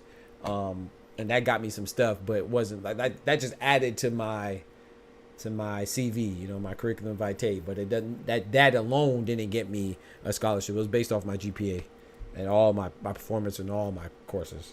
I understand what you're saying. Sorry, that's what you're saying. We're waiting on my boy Ty, man. So nobody wants to square up with Ty? Oh, Ty got him shook, man. Ty's a champ, man. Ty got him shook. So I did implement some new stuff to the game as well, just to make it go a little smoother. I thought of some things. We're gonna see if y'all like it or not. And don't be afraid to let me know. Let me know. I'm back. What's up? What up with it, bro? Nothing much, man. We just got the what a call game just ended. What the heck just happened? The Indiana Fever and Connecticut Sun game just ended. I'm about to watch the other game until you pull up. Shout out to the queens on the court, man. Angel Reese, Asia Wilson. You know what I'm saying? Kelsey Plum, Aaron Man, Caitlin Clark. You know what I'm talking about? Jewel Lloyd and them. Aaliyah Boston. Shout out to the WNBA players, man. Let's watch AR right now. Angel Reese and Kennedy Carter and Camila Cardosa. I need to get back to making my WNBA videos. I've been slacking ever since the Olympics. But yeah, nobody wants to square up with you, Ty, but you can still pull up though. You find out nobody want to square up with my boy Ty, man. They scared of my boy Ty, the champ. We got two champs. We got Oscar the champ, and we got Ty the champ of square up, man. We got two reigning champions of square up. I'm gonna eventually, when we get a whole bunch of champs, I'm gonna do like a champion showdown. Next episode, I want to read the rules. For real? I can send them to you. Are you serious? Smoochy, don't be playing. Smoochy, that'd be dope if you would help me be a moderator. That'd be dope. You ain't even gotta cut on your camera. Just have your voice. You ain't about that life. That's what I'm. If you, hey, I feel flattered. Categories the same, yes, ma'am. I can send you the rules. I have them written down, and you can read them for sure. That really lets me know I'm doing something right, man. That's how I know. That's how I know we building a safe space, man. Shout out to y'all, man. Cause I know Smoochie, she don't want to join and stuff. And if you feel comfortable to join, that means we doing something right. I'm serious. Let's go. All right, I'm gonna send it to you. I'm gonna send it to you right now. That's dope. Hey, that's what's up, Smoochie. That's what's up. That makes me feel good, man. We doing something good. Ain't God good? God is good. Won't he do it? Yes, he will. I'm sending it to you right now. Your long head. I'm just playing.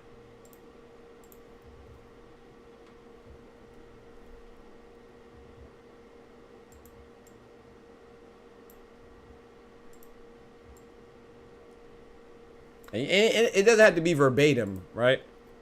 This is just kind of what I go off of. Let me know if you can see it too. I might need to change it because it's black. I'm gonna change the font color so you can see it. What the heck? Why did it come out like that? What? Oh, I got you. Give me a second. I'm gonna just send the whole file because they wildin'. I'm gonna just send it as a screenshot, Smoochie, because I don't even know why they made it come out like that. It's supposed to send to slide. It did it when I sent it to it don't matter.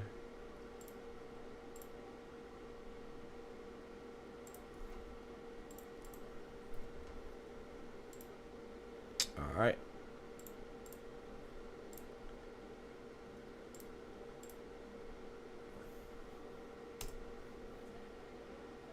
And you don't, like I said, it doesn't have to be verbatim. You know, it's just like a guideline. And then that new thought is just like a new thing that I'm trying to do. It's nothing that, like I said, it's just a guideline. My boy just doing the building. What it do, brethren? I told you, man, you building something special, man. Thank you, Oscar. I appreciate that, brethren, for real, man. That means a lot, dog. Shout out my boy Oscar, man.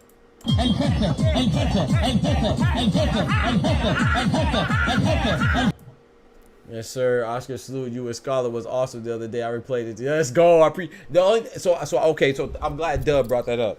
I do need some help from the chat because on my end, the volume sounded good from the Discord, and Ty said it sounded good, and Kendrick said it sounded good for them too. But when I went back and watched it, I saw Ty was very low, Kendrick was low too, but Ty was very low. So if you're having trouble hearing them, know that I can't hear the stream how y'all hearing it. So sometimes when y'all see me pull up my phone like this, is because I'm trying to hear it and make sure the sound quality is good and make sure everything technically is good from the video to the audio. So I'm gonna be more conscious of that, but I want to apologize for that. I'm glad y'all reminded me, because the audio wasn't good yesterday, so I'm trying to make it better today. I adjusted some things, but I didn't test it out yet, so we'll see if it works. Y'all let me know, please. Can't wait for your channels, man. I appreciate that, B-Rex. God bless you, brother. My boy Just Do in the building, man. Y'all shout out my boy Just Do, man. If you want to see another channel that's doing their thing and they're unbiased, but you know, firm in his beliefs as well, similar to myself, check him out, man. Good dude, educated brother, man. The articulate brother, man, and patient too, man. You know, y'all know the trolls that come in here. Trolls go everywhere, but you know, he very patient. But like I said, he firm. What was it? Joe Cortez? I'm fair, but I'm firm. The referee. You feel me? Yo, boy Joe Cortez on the block. Yeah, check him out, man. Ty Low with the echo. My boy Tyrone in the building. Facts. Dub always hold me down in the replay. That's a fact. That's a fact. Appreciate you, but you already know what time it is, man. I don't say no lies, so I'm glad that I could say I could big up my brother. That's what we're supposed to do.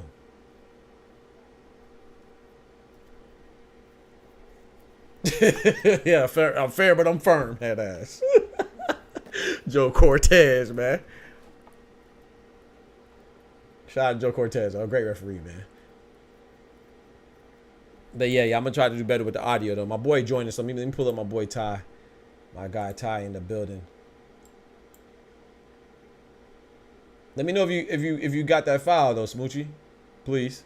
Whenever you get a chance, my boy Ty in the building. What's good, brethren? El Jefe, El Jefe, El Jefe. El Jefe.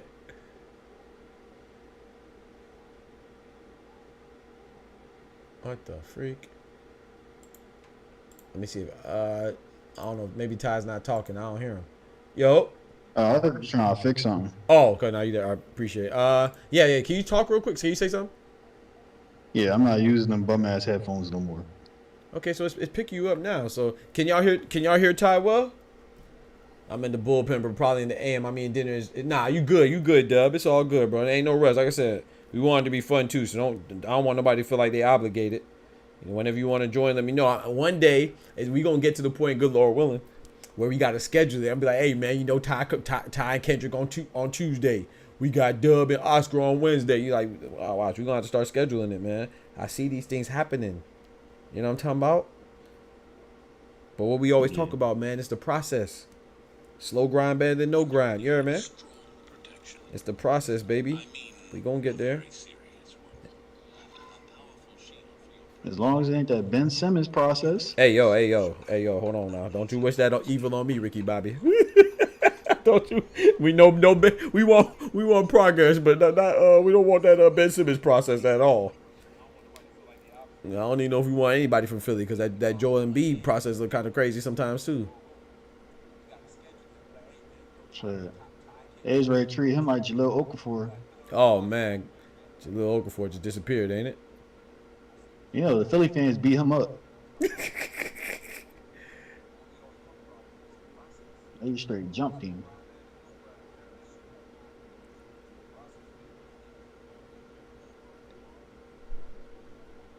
Let me see what the chat says. I can pull that up. I hear something in the background. I was using yesterday.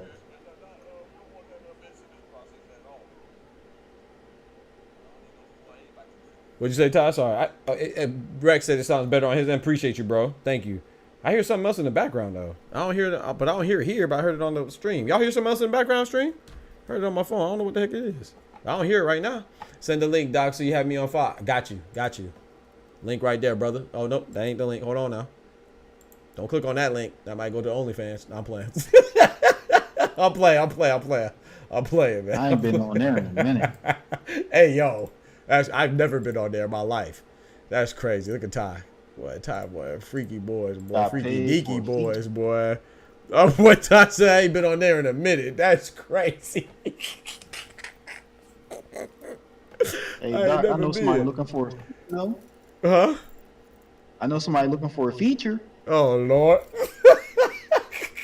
Well, how much they offering?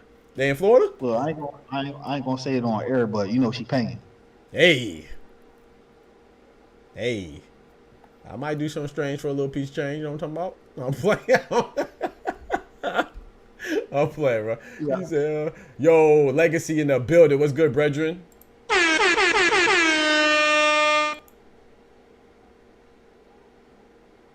Legacy says, "Salute, Doc. We got 900. Got 900. I appreciate it, bro. YouTube lying on the real number. Smash. I appreciate that, Legacy. Hey, shout out to you, man.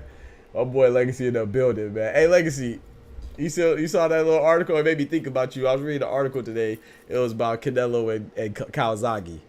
I said, it made me think about you, bro. I said, yeah, my boy. That's my boy Legacy right there. He must have made that article. Think about it. I think Kendrick might be right. It was the trap phone. I think it was my end too, though. Oh, yo, Kendrick in the build. He say he sound good, and I appreciate it, bro. Yeah, please. The feedback is definitely appreciated and advised, because sometimes But shout out to Kendrick and Ty for yesterday, man. That was a great. I loved it, man. I watched it back, bro. I in my head, I thought it was gonna be like, I was like, dang, it might be too long.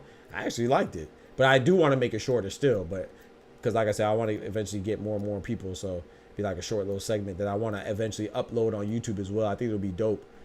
You know what I'm saying? Like a boxing debate show, man. Like a real organized type stuff. I think that'd be fire, man. Yeah. And everybody, of course, I want to highlight the boxing, like the fighters and trainers and people that are in the official boxing space as far as media goes and stuff like that. But I want to like highlight the fans as well, man, so they can hear what we talking about. Hear the I mean, I know they do when they go to certain channels and stuff like that, but a lot of that stuff be greasy, man. We trying to promote the dope side of boxing, man. In my opinion, that's my goal, at least. See how it goes, if we bring it into fruition or not. We gonna see a rematch tonight? Huh? What you say, Ty? I was on camera. Hey. You only get one or the other. I see what you're saying. But like I said, I could turn you up on my end too. So that's what I say. I could have also helped it out as well. Because I think even right now I only have you at like, let me see what volume level I have you on. I have you on 122. I can pull you all the way up to 200. So I can still, even if you have your camera, I can still help out and make it louder. Oh. Yeah, so I could have pulled a Jay-Z and be like, yo, Google, turn me up in my headphones. Talk to him. I got you. B-Rex said we were gonna get a rematch tonight. I'm down. I don't know if Kendrick said he need a cold compress, man. He said he gonna be out some he pulling the Errol Spence, B-Rex. He said he gonna be out a while, man. You know what I'm talking about? He don't want the immediate rematch, man. What'd you say, Ty? But I'm the one with the jacked up eye. Facts. Oh, man. With the Philly eye. Right. Well, man, Kendrick talking about, man, he don't want the immediate rematch, B-Rex. But hey, B-Rex, no pressure. Anybody want to pull up, though?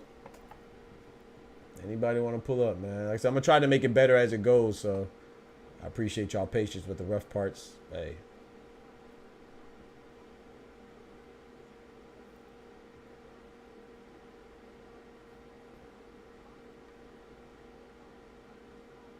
You know how I know I'm watching too much WNBA, bro? Because when I first seen Angel Reese like back in college, I never thought she was. I mean, I thought she was. I didn't think she was ugly, but I didn't think she was like nothing. I just thought she was like a little cute. But now I'm watching WNBA. Now I think she she's looking better and better to me. It reminds me like when I was at engineering, right? When I was going through my courses, like engineering, man, any STEM related field, especially engineering. It's a male dominated field, bro. Particularly white male dominated field.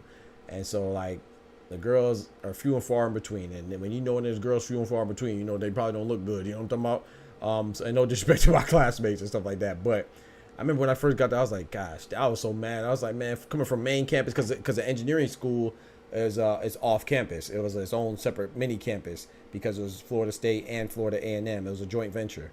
So I was like, coming from Florida A&M, you know what I'm saying, HBCU, I see booty up, man, booty above your head, booty below your head, you know what I'm saying, on your left, your right, all between your leg, booty everywhere. You know, when I got to the engineering school, I was like, all these niggas, man, all these dudes, man. I was mad. And then in my class, I had like 3 or 4 females in there. And then, bro, I tell you, bro, by the time I got about, let's say the semester started in August. Well, I tell you, Ty, by the time we got to Thanksgiving, everybody was fine. And just every girl was fine in there. I was like, man, that's how you know. It's not that they really looking better. It's just that that's all I'm seeing. So I know exactly what you mean. yeah, you gonna start finding things that you like. Like, yeah, but she don't look that good, but man, you know, maybe, you know, her eye, you know, maybe I like the way her eye twitch when she talk. I like the way she do her homework. I like her handwriting. You gonna find stuff that you like. I swear, by that second semester, I was like looking at the snow bunnies, like, she alright. Yeah. She not my speed, but she alright. Yeah. I'm doing a fantasy football job. Okay, do your thing. Kendrick need a tune-up before that rematch. That's crazy. Yo, Oscar said Kendrick need a tune-up time. That's crazy. I'm just keeping it consistent. Hey, yo, my own ass when I just set up a Discord. I might do it the weekend when I do. Okay, bet. And if you need help, man, I can try my best to help as well. Angel is okay, but she not anything special. I agree, but like I said, when you look at Angel, and then when you look at no disrespect, it's gonna sound disrespectful. But I mean, it doesn't matter because they're not into me anyway. They're not heterosexual anyway. But like when you look at Angel and then you look at Breonna Stewart, all right, and you got to remember, Kendra, I watch a lot of WNBA now. So when you see Angel Reese, you see, remember you talk about somebody. Remember I said that Caitlin Clark looked on a good day, and you was like, bro, Caitlin Clark. I said, bro, Caitlin Clark not that bad. But it's, you know. She look like Aaron Rodgers. Nah, bro. Don't make me pull up the footage, man. She kind of cleaned up a little nicely, bro. I ain't gonna hold you. But, yeah, because when you look at that, you know, everybody else you see look like Breonna Stewart or Arike Ogunbowale, you know, the Brittany Griner. When you see Kelsey Plum and you see Rakia Jackson and you see, you know, Cameron Brink. And you see Dejanay Carrington, boy, they go from 8 to 18, 20. I mean, a 10 to a 20, like they double. She a 2 on the good. That's crazy. He said Stewart is okay. Man, give me that tall Australian. Hey, which one you talking about? On the Phoenix Mercury? You talking about I'm talking about Cambridge. Oh, no, we don't rock with her. Liz Cambridge, I don't rock with her. She said some racist stuff, man. I don't rock with her at all. What she say? Matter of fact, don't even say it. Yeah. I can't say it, but she definitely said some racist stuff. So she out of pocket. Out of pocket, bro. Then she's supposed to be black too. But you know, when they from another, she's from like a European. Where's she from? Is it Greece or Germany? She's from a European country. And when it came to the Olympics and then, you know, the inclusion in international play, she said some pretty hateful and hurtful things, man. Oh no, she's Australian. Is she Australian? She's something. She might be Australian. I thought she was Australian. Yeah, Australian. Yeah, that's it. Yeah. She's Australian. And she got swung on. Yep. Yeah, I like me. I thought when you said Australia, I thought you was talking about for the Phoenix Mercury, Rebecca. Dang, what's it? Rebecca Adams? Is it Rebecca Adams? I believe. That's what I thought you were talking about. She's kind of cute.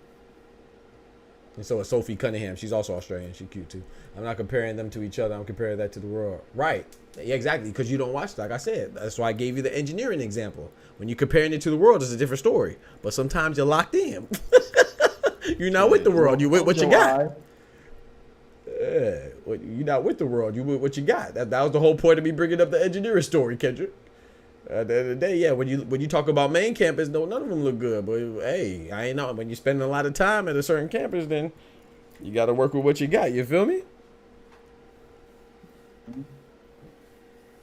Yeah, but to the world, nah, I mean, no disrespect, but not too many. There's probably like 2 or 3 girls in the WNBA that could compete with the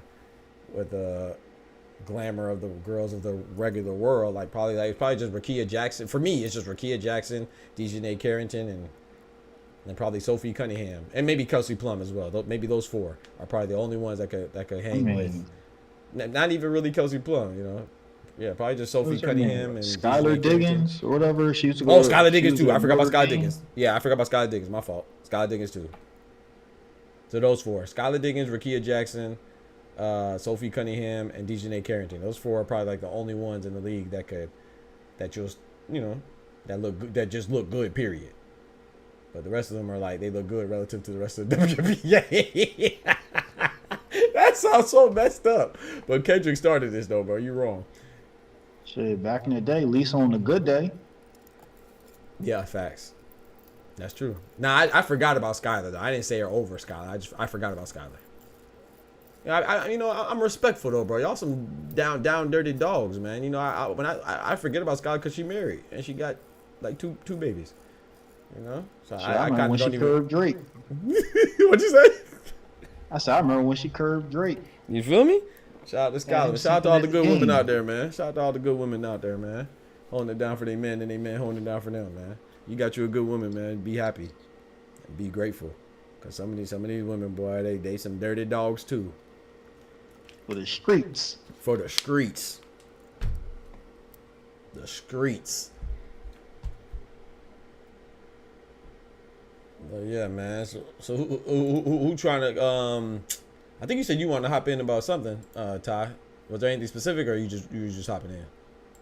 Nah, I was just pulling up to pull up. Bet. I thought Oscar was gonna come out the woodworks. Oh, Oscar called me out last night.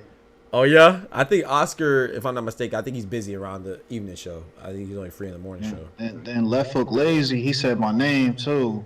Oh, he definitely did. I commented back, "Is it smoke?" And I ain't hear nothing from him since. Don't tell me Left Hook Lazy ducking. I think he just logged out. I ain't seen him today. My boy Ty, my boy throwing shots. He said Left Hook Lazy, you called me out, and I pulled up, and now I found out that nigga, you's a bitch. I'm gonna pull a scholar with no evidence. Left Hook Lazy, he ducked me. Oh yeah, I mean we boxing fans, right? That's what we do. You know, somebody could not show up and they ducked. I walked by you, I ducked you. He exited the chat too early. Yeah, so facts. Yeah, facts. We don't care about that. So everything's an excuse. Oh, my power went out. Nah, that's an excuse. You ducking. He had to go to work. Nah, he ducked me. Ducking, right? Oh, you ain't know I called you out? Oh, you ducking. It's crazy, boy. So what you think about Brian Norman, man? What you think the likelihood of that fight happening next with Boots? Do you want me to sit here and join the circus, or do you want my honest answer? Honest. Oh, it's happening. Oh, word? I kind of feel like that too. I hope it doesn't though, man. I'm not gonna lie. I know people ain't gonna like me for that, but yeah, bro. Brian Norman's first 12-round fight was his last fight, bro. I didn't know that. I mean, it's guys that are in contention at 54. Literally, when you was doing the thing, I pointed out, what was it, Boachuk and somebody else. Yep. They just recently started doing 12-round fights. Yep. So, I mean, I'm not saying that he's the first one or it's unheard of, but like I said, I don't mind it because I do think that they're the best. But they ain't contention. They got belts. Let them do what they gotta do. Yeah, but just because you have a belt, in my opinion, that don't mean that you can't get a defense against a mandatory or someone else ranked, or like I said, I just don't think it. I don't think it. Because like I said, I think Boots will win. And if Boots wins, they're gonna say Brian Norman wasn't what we thought. And then Brian Norman wins, they're gonna say, oh well, Boots didn't fight nobody either. He's a fraud. You know how they do it. Like, if B Norm was to come out and say, yo, let me get a quick defense in, no, he can't do that. To it. No, he can't do that. He can't do that. But that's my point. That's why you have a team. Bob Arum needs to do that. Top Rank needs to do that. Somebody he can't do that now. And I'm not even advising him to do that. I think he's doing everything a fighter should do. So is his father. If we look at the business of how they do things at Top Rank, if it isn't one of those weight classes that bring him in money, or he has the most influence over, he don't care about it. Right. Just look at Terence Crawford's run at 47. He really didn't care. That's the reason why when he was trying to get fights, he did not want to put no money in it. And that's the That's a same fact. case with B. Norman Jr. Eddie is footing the bill. Yep. Well, I mean, the zone is footing the bill. Yep. But yeah, I don't get how people be mad at Brian. I mean, I know like some of the Boost fans say, "Oh yeah, you talking all that trash." I don't see Brian Norman Sr. as talking. I think he's doing a great job as a trainer and a father. Hey, they promoting. Exactly. Like not even the people promoting, that bro. Aren't on the team don't understand that. But it's not even like, even if you don't even think they're promoting, bro, what do you want? He's not saying anything bad. He's just saying, yeah, I think we could win. What you want to say? Oh, I think we're gonna lose. Like, I don't get what people. It just lets me know people never competed in anything in their life. Like, you never played a video game against your homie. You definitely never played sports. You never played basketball, football. Definitely didn't box. Never ran track. Like, bro, I raced my homie. They talking trash to me, bro. I raced my homie in my work gear with Tim boots on. Cause you talking, hey, you faster than me? All right, bet, let's get it. Lunch on you. If I win, you pay for lunch. If you win, I pay. I literally have it. I think I even have it on. I think I have video footage. This is a long time ago. You talking trash? We can get it. That's just how I go. That's just a competitive spirit. You always supposed to have confidence in yourself. I race my homeboy with my work clothes and flip flops. You talking that trash? All right, bet, let's get it. Right in the middle of the parking lot. I think the only thing is disrespectful when people that aren't associated with the fight start saying what they would do versus a fighter and not willing to sign no contract or even negotiate. Right. Bet, like Rashidi Ellis. Like Rashidi Ellis. The bullpen, no duck season. That's what I'm talking about, Dub. Let's get right. Let's get right. No duck season. No Duck Nello is crazy. Don't do my boy Duck. Don't do my. I almost called him Duck Nello. Don't do my boy Cinnamon like that. Man, where's Scholar at? Tell him pull up. Man, Scholar don't want no smoke for real, man. Scholar talk about huh? I'm calling out him and FBA. They both can get it. Facts. We both right. You and your alter egos. You can pull up with all three of them phones. Right. Scholar talking about people blocking him. He just hopping in to say what's up and people blocking him. Nah, he capping, bro. Swag Moolah in the building. What's good, brethren? Gucci back in the house. Let's get right. Hey, I just responded, Dub. Appreciate you letting me know. He could be having a baby and you feel me, Kendrick? You can't do nothing, man. Your world's supposed to stop when somebody call you out. Don't matter who you call you. I can't wait. They're going to start saying, if Canelo don't fight Pacheco next, they're going to say he ducked him. Ooh, big 3 on your head top. Man, he ducked Williams' skull. Right. That part. Now, technically, that is a duck. I'm asleep. But I give Benavidez, though. If people say he ducked Benavidez, you will not hear nothing. No pushback from me. I would just say that I don't think that's the case. But I wouldn't fight that one. I can understand that one. But like the only credible response people try to give against the William Skull duck is he's not marketable. Right. Nobody knows him. He earned his mandatory position. That's true. That's true, but people be mad at that. Just and like you chose to fight a guy that you honestly had no contractual obligation to. Dude, he might be ranked #1 in what was it? The WBA? WBA, yep. He still wasn't your mandatory. Yeah, because it was Dave Morrell until he left. Yeah, and the whole point of you having that status, like the super champion, so you can defend like against your other mandatories and not get stripped or pursue undisputed. That was the whole point of that status. Yep, that's a fact. Yo, this man gonna make me make a duck emote, bro. I'm gonna make a duck emote, but I'm gonna put Lomachenko face on it. Duckchenko.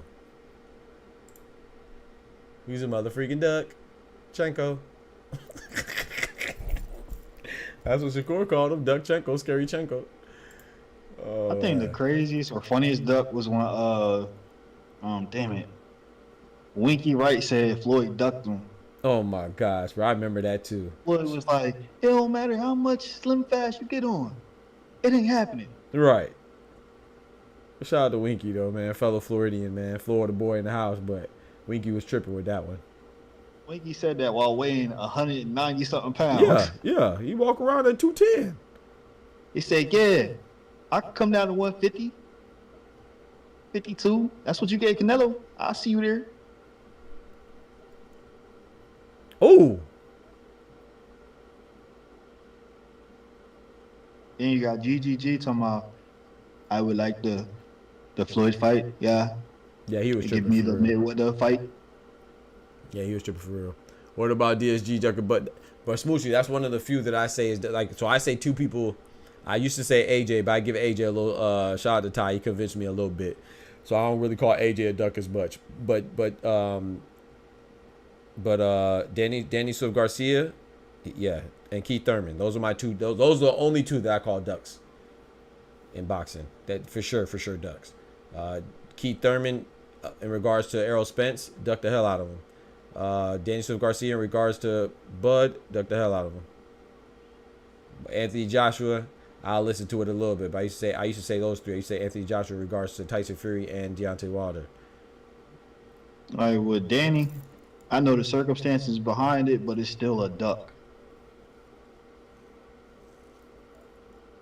Because even if we take away the Bud circumstances, move those to the side, there's other dudes you moved around or ducked that was over there at PBC. PBC said, Ty, how is Danny?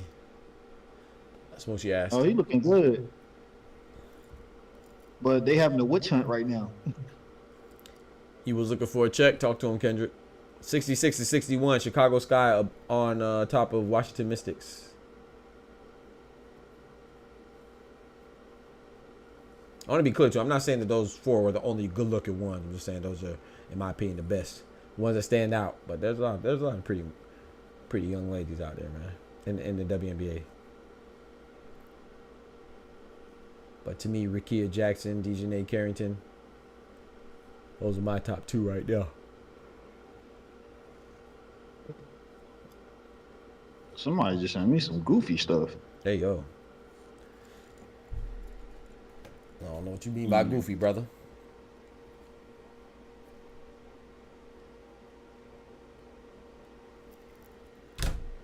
So I have a question too, man.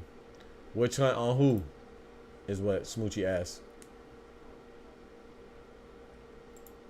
Smoochie, just know somebody is in the gym snitching. They snitching? No shot, they in there snitching. All right, I'm putting cases on all you bitches. They out there snitching?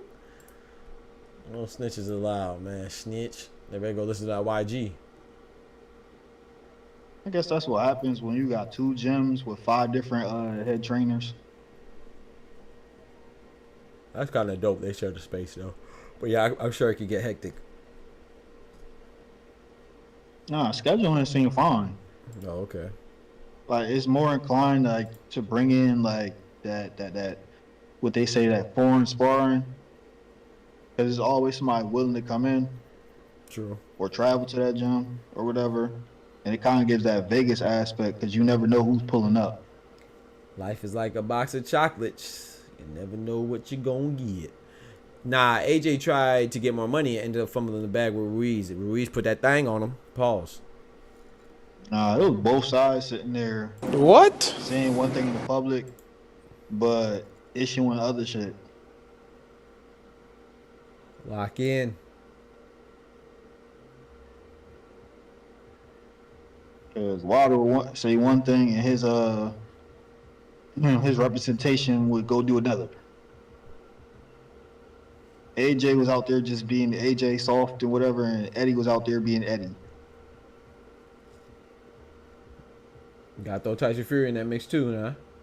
And Countryman. What's up with Frank Warren and Eddie, man? I mean, the time, Tyson was on the couch with the Booker Sugar. That Booker Sugar? He wasn't even in the equation until somebody took a brave gamble and pulled him up off that couch. Yeah. That boy was on that Booger Sugar, man. That coke binge. Tyson said he living life, man.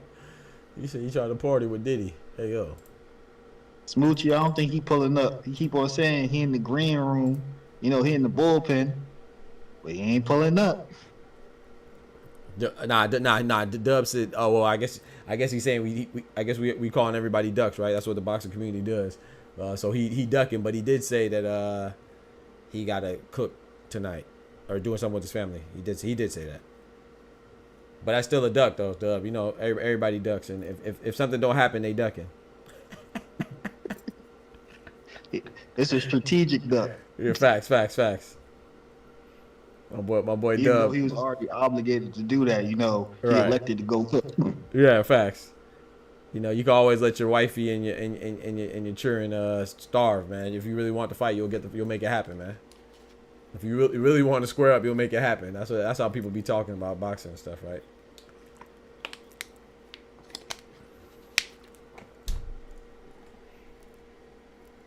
I see Kendrick in the chat.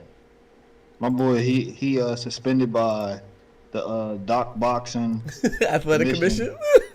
Yeah, he and then He's suspended for 6 months. Yeah, he got. we got no. Yeah, when he comes up, he got to get it too. We got to holler at Scholar. Oh no, Kendrick said he not going against Scholar. He need Big Turk to drop the bag for him to go against Scholar. I thought Scholar was banned by the Smoochie Commission. Oh yeah. Yeah, he got his debating license revoked in these spaces. Oh man, medical suspension, right, Kendrick? Oh boy, on medical suspension by the Dr. Boxing Talk Athletic Commission. Hold up, I thought this was kind of random. Smoochie, why you asking about Danny and not your boy? Uh oh. He said 100 million for Scholar. Yeah, that's definitely Big Turk. We need to holler at Big Turk. That's Big Turk money. I ain't got it. I ain't got it like that, cuzzy. You need to go to Riyadh for that? You can go to Saudi? Yep, get that A-Rap money. I mean, who's arguing with Ty? Yeah, we know. Wait, what you talking about? Yeah, we know you meant who's arguing. Yeah, Dub said he's cooking, and Kendrick is he's on medical suspension from his last fight with Ty. Danny fighting sooner than my Bootsy. Oh my gosh. Oh my gosh.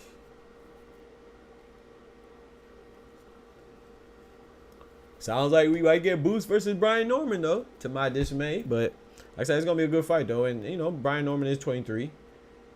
So if he wins, it'll be great. If he loses, he can bounce back. Same with Boots. Boots is 27. That's still, you know, ain't over the hill by any means. So if he loses, he can still bounce back. If he wins, it'll be great. I actually don't think it'll be, definitely, of course, it'll be more for Brian Norman if he wins. Because Boots is more established than Brian Norman, but that still be a good win for Boots as well. And it'll be unified, one step closer to undisputed. So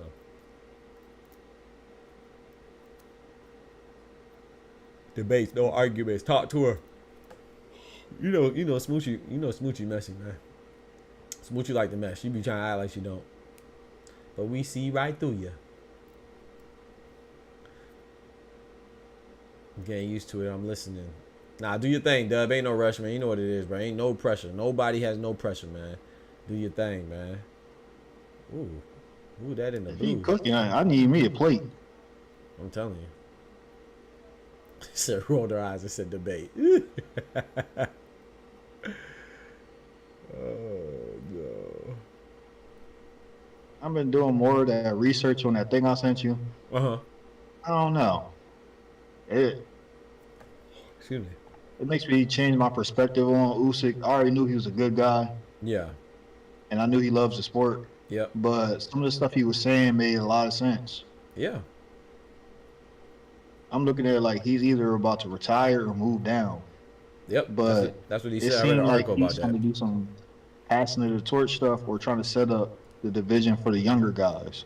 Yeah, I agree with that. Yeah, when you said that, I was like, yeah, that's interesting. So I wouldn't put it past Or maybe him. he felt some type of guilt or remorse to the Dubois decision because he wasn't actually stripped per se. He gave the belt back. which I thought was weird. Yeah. I just didn't want to go through that. Just like whatever. Just hey, if that's what y'all saying, then just go ahead, skip the process. But I don't know. It could be what you're saying too. Yeah, I don't know. I'm like, all right, he gave it back. Did he not want to pay the sanctions on it? That could be a narrative or a valid point. True. Because it's like, what's the point of petitioning to get your fight sanctioned, your rematch sanctioned for like to defend undisputed, but turn around and give back the belt? Right. Like she carried right there. That's what it looked like. Hold on now. Washington Mystics. They're not going nowhere. 68-65. 3 minutes left in the fourth quarter.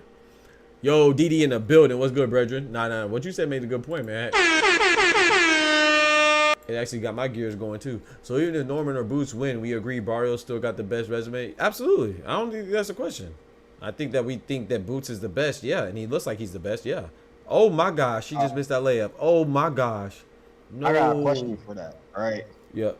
How do we define resume? Based off of who you actually fought or who you beat? I think a combination of both. You know, so I know that he lost to Tank and he lost to Ugas. Sorry, he beat Ugas. He lost to Thurman and he lost to Tank.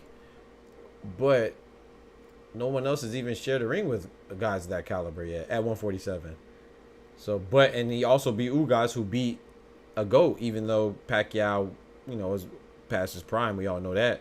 But he still beat somebody that was not only a champion, but a Hall of Fame legend.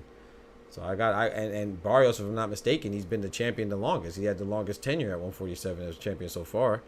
So I think that, me personally, I think he's a more accomplished guy at welterweight. But don't get it twisted. I'm not saying he's the best. No, I don't think he's the best. I think Boots is the best. I'm just going to give you a detractor's perspective on it. Yeah. Because somebody could easily say, hey, most of us got our belts the same way. And yeah, honestly, how can we really put you over us if you only have one credible win at this weight? Yeah, but they have none. I think Barrios has the best win, in my opinion. Some will say, hey, this person had X amount of fights here, and he beat a older guy. Yeah, but they didn't even beat a guy. You know, like, I mean, don't get me wrong. I like Roman Villa. He's good. I like Kavalauskas. He's good. I mean, David Avedisian and Karen. Sorry, they're good. And I like Santillan. He's good. And Stanionis. I'm trying to remember who Stanionis beat. Who was his last fight? He beat Let me look it up now. I'm watching this game.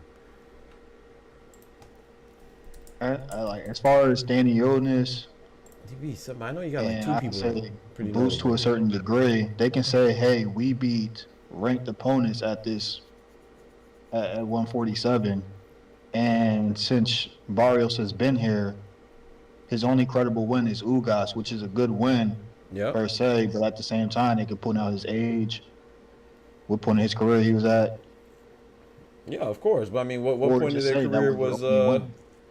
Yeah, but what point of his career was Thomas Delorme? That's on Boots and Stanionis' record. You know, like I'm just saying, like, I know that Gabriel Maestro is the last guy who Stanionis fought. That's the guy I was thinking of. I remember he went to fight Luis Collazo, but it was a no contest. I remember that one. So it's like, yeah, I do agree that. My point is that when I look at Ugas, if Ugas was on Boots' record, that would be his best win, in my opinion. So I think that Barrios' best win on any one of their wins, like if Stanionis beat Ugas, if Boots beat Ugas, if Norman Jr. beat Ugas, which I think that they probably would, but if they beat them, then he would be the best on their record. So that's how I look at it. I just try to keep it as simple as possible. But some people would probably come at you with the angle of quantity over quality. And then you have to really weigh out which one is more. Like, who actually weighs out more. Like, Ugas ranked, like, I think, fourth at 147 versus a guy that fought 3 or 4 guys that's on the bottom 15. Yeah, that's true. Weight. Yeah, you take that over the one top 5 guy or the guy that fought multiple top 15 guys.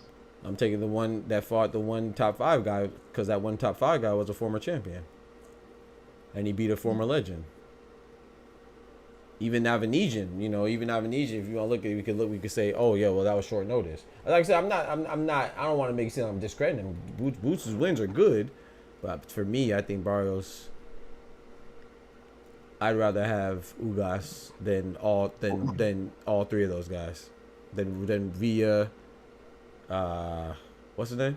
Chukadzian, Karen Chukadzian, Roman Villa, and David Avanesian. I'd rather have Ugas. I think it's a more quality win. But you're right, the quantity over quality is good because at the same time, yeah, all those quantities. But even his last fight against was it Maidana's brother? What was it Fabio Maidana or Fabian Maidana? Not saying he was the best either, but I don't remember what he was ranked, so I can't tell you that. But if I'm not mistaken, he was ranked. I don't know where though. I believe if I had to guess, I want to say. Let me look. I actually I don't know. I don't remember. I want to say top 15. I want to say top 10, but don't quote me though. In the WBC, he should have been close because the last time I remember hearing about him, actually looking at him, he was top 15 when Ugas was supposed to fight him on the undercard for Errol Spence and Pacquiao. Yeah, and then he got moved up, and I think they just pulled Fabio off the card. Right. Yeah, probably. Norman got saved by that no against Boca Chica. He got dry. I don't know. You never know, man. Norman. It definitely didn't look good, but it was early though. It's kind of like Tim Tszyu and Fundora, right? Look how early that cut happened. But in that early part, Tim Tszyu was winning, but it didn't get stopped, and Fundora's a champion. So this one, it did get stopped, but what if Brian Norman would have bounced back like what's his name? Nah Inoue when he got dropped against Louis Neri. He lost that first round, didn't lose another moment. Maybe Norman could have bounced back. I don't know, but you're right. He definitely got dropped in it, but that fight, again, was stopped in the third round. But even still, that was only I think that was an 8-round fight or a 10-round fight. I don't remember. To prove he's the best, Boots got to unify. Now's the perfect time. Yeah. I think you guys have proved. I think he is the best, and I think he will prove it.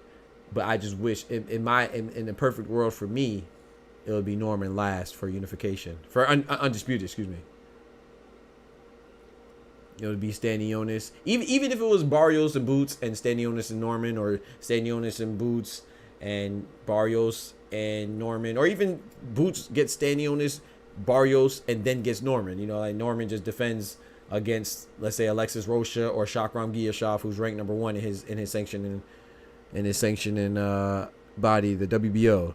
I would be cool with that. I think it would behoove Norman to get a couple fights before unifying with anybody, but especially Boots.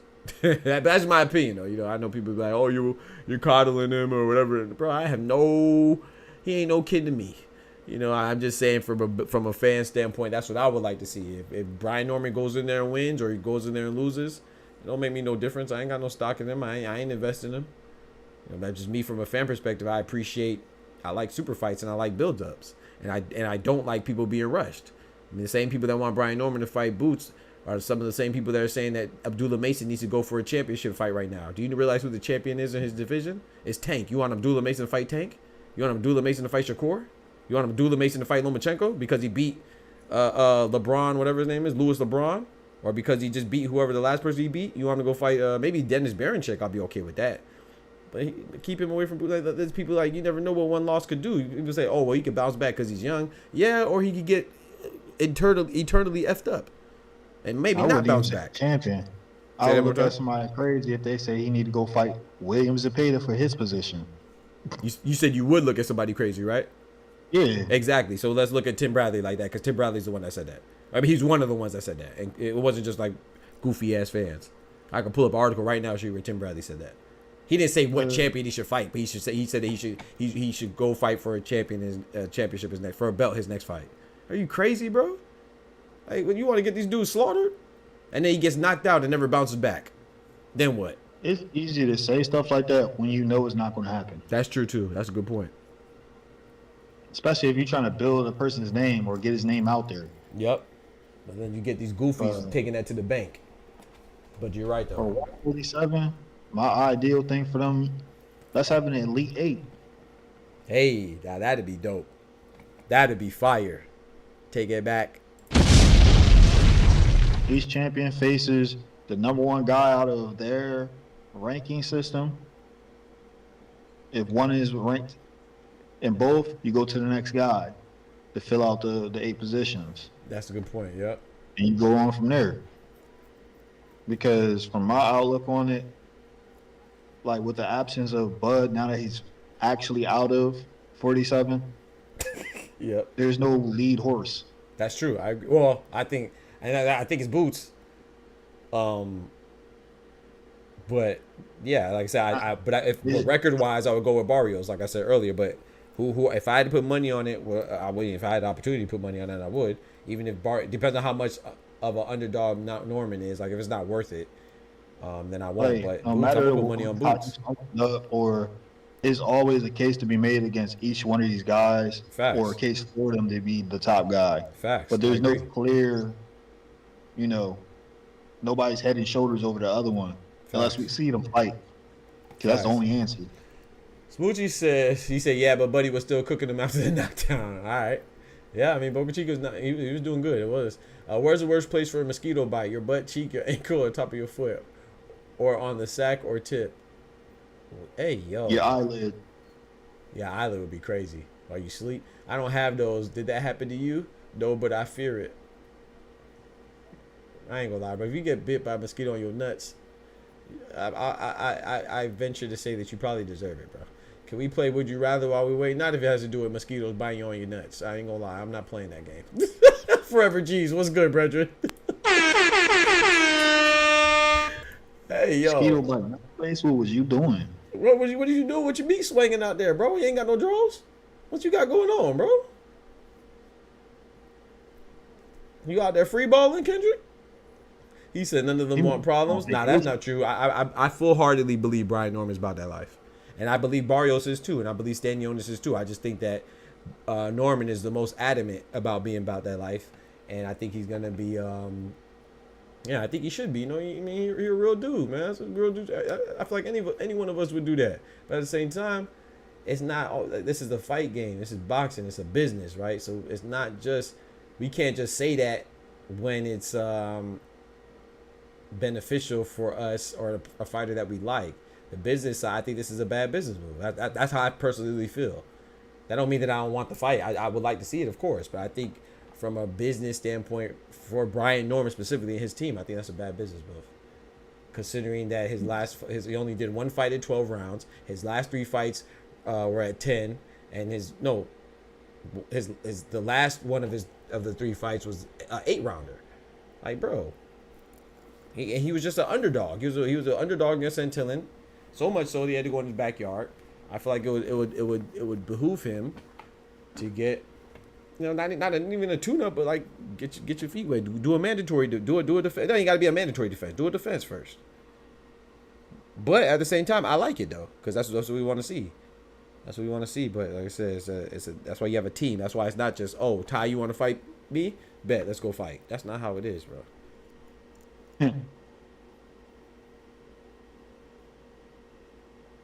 Like I said, I'm watching it. You know what I'm saying? I ain't mad at it. I'm going to it. That's what I'm talking about. That's what I'm talking about. That's gonna be a good fight, man. For however long it lasts. And Brian Norman definitely, it definitely has upside if he beats Boots. Oh, he the man. He the man out here. The man right here. You pulled up to his city. Right. And snatched his shit. Right. After just doing it your fight before too? Against somebody else? Oh, that's definitely some Usyk type shit. Facts. But I'm gonna be honest though, I think this is a good, people are saying this is a good fight right now for Boots, but I don't think Boots is gonna get any credit. I think that's trash. Because people are saying that this is the best fight, and it's the best fight. How you not gonna give somebody credit because you think he's gonna win? That's terrible. The same thing I said with Dubois and Hrgovic. It's like everybody called Hrgovic the boogeyman. Then when Dubois beat him, oh well, Hrgovic not as good as I thought he was. What? Give Dubois his credit, man. He is as good as you thought he was. Just Dubois was just better. I think Boots is. I think Boots is not.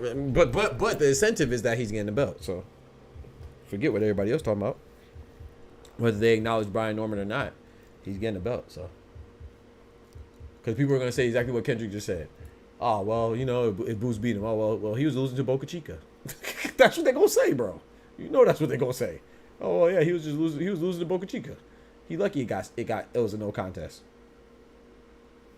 We knew Boots was gonna win. Normal would be a dog if you went facts.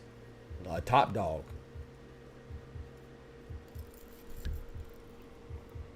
I didn't see it.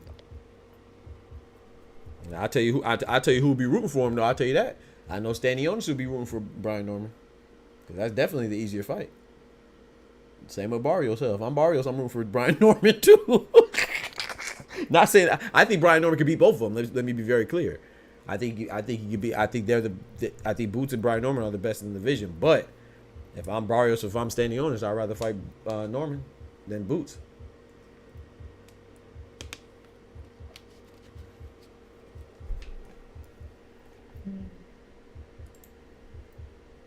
I don't know. You don't know? You think Boots is a better matchup than Brian Norman for more advantageous matchup for Stanionis or Barrios? I feel like with Stanionis, I think he don't really care. Yeah, and I don't think he care either. I'm just saying as far as because like I said earlier, I really think that they will all fight each other. I just think that Brian Norman is the most adamant about it. He's the loudest about it. No. Most ready, but still, I mean, you could not really care, but still acknowledge who's better stylistically for you. So yeah, I definitely think that they'll fight each other. In charge of Barrios, they care. You think they faking the funk? They don't really want that pressure. Barrios, he a warrior at the end of the day, but he ain't in control of his career.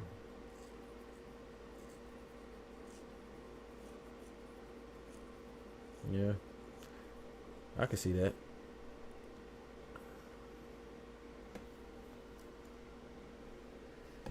Me and my lady don't be wearing clothes. That's why I rarely have the camera on. Hey, yo.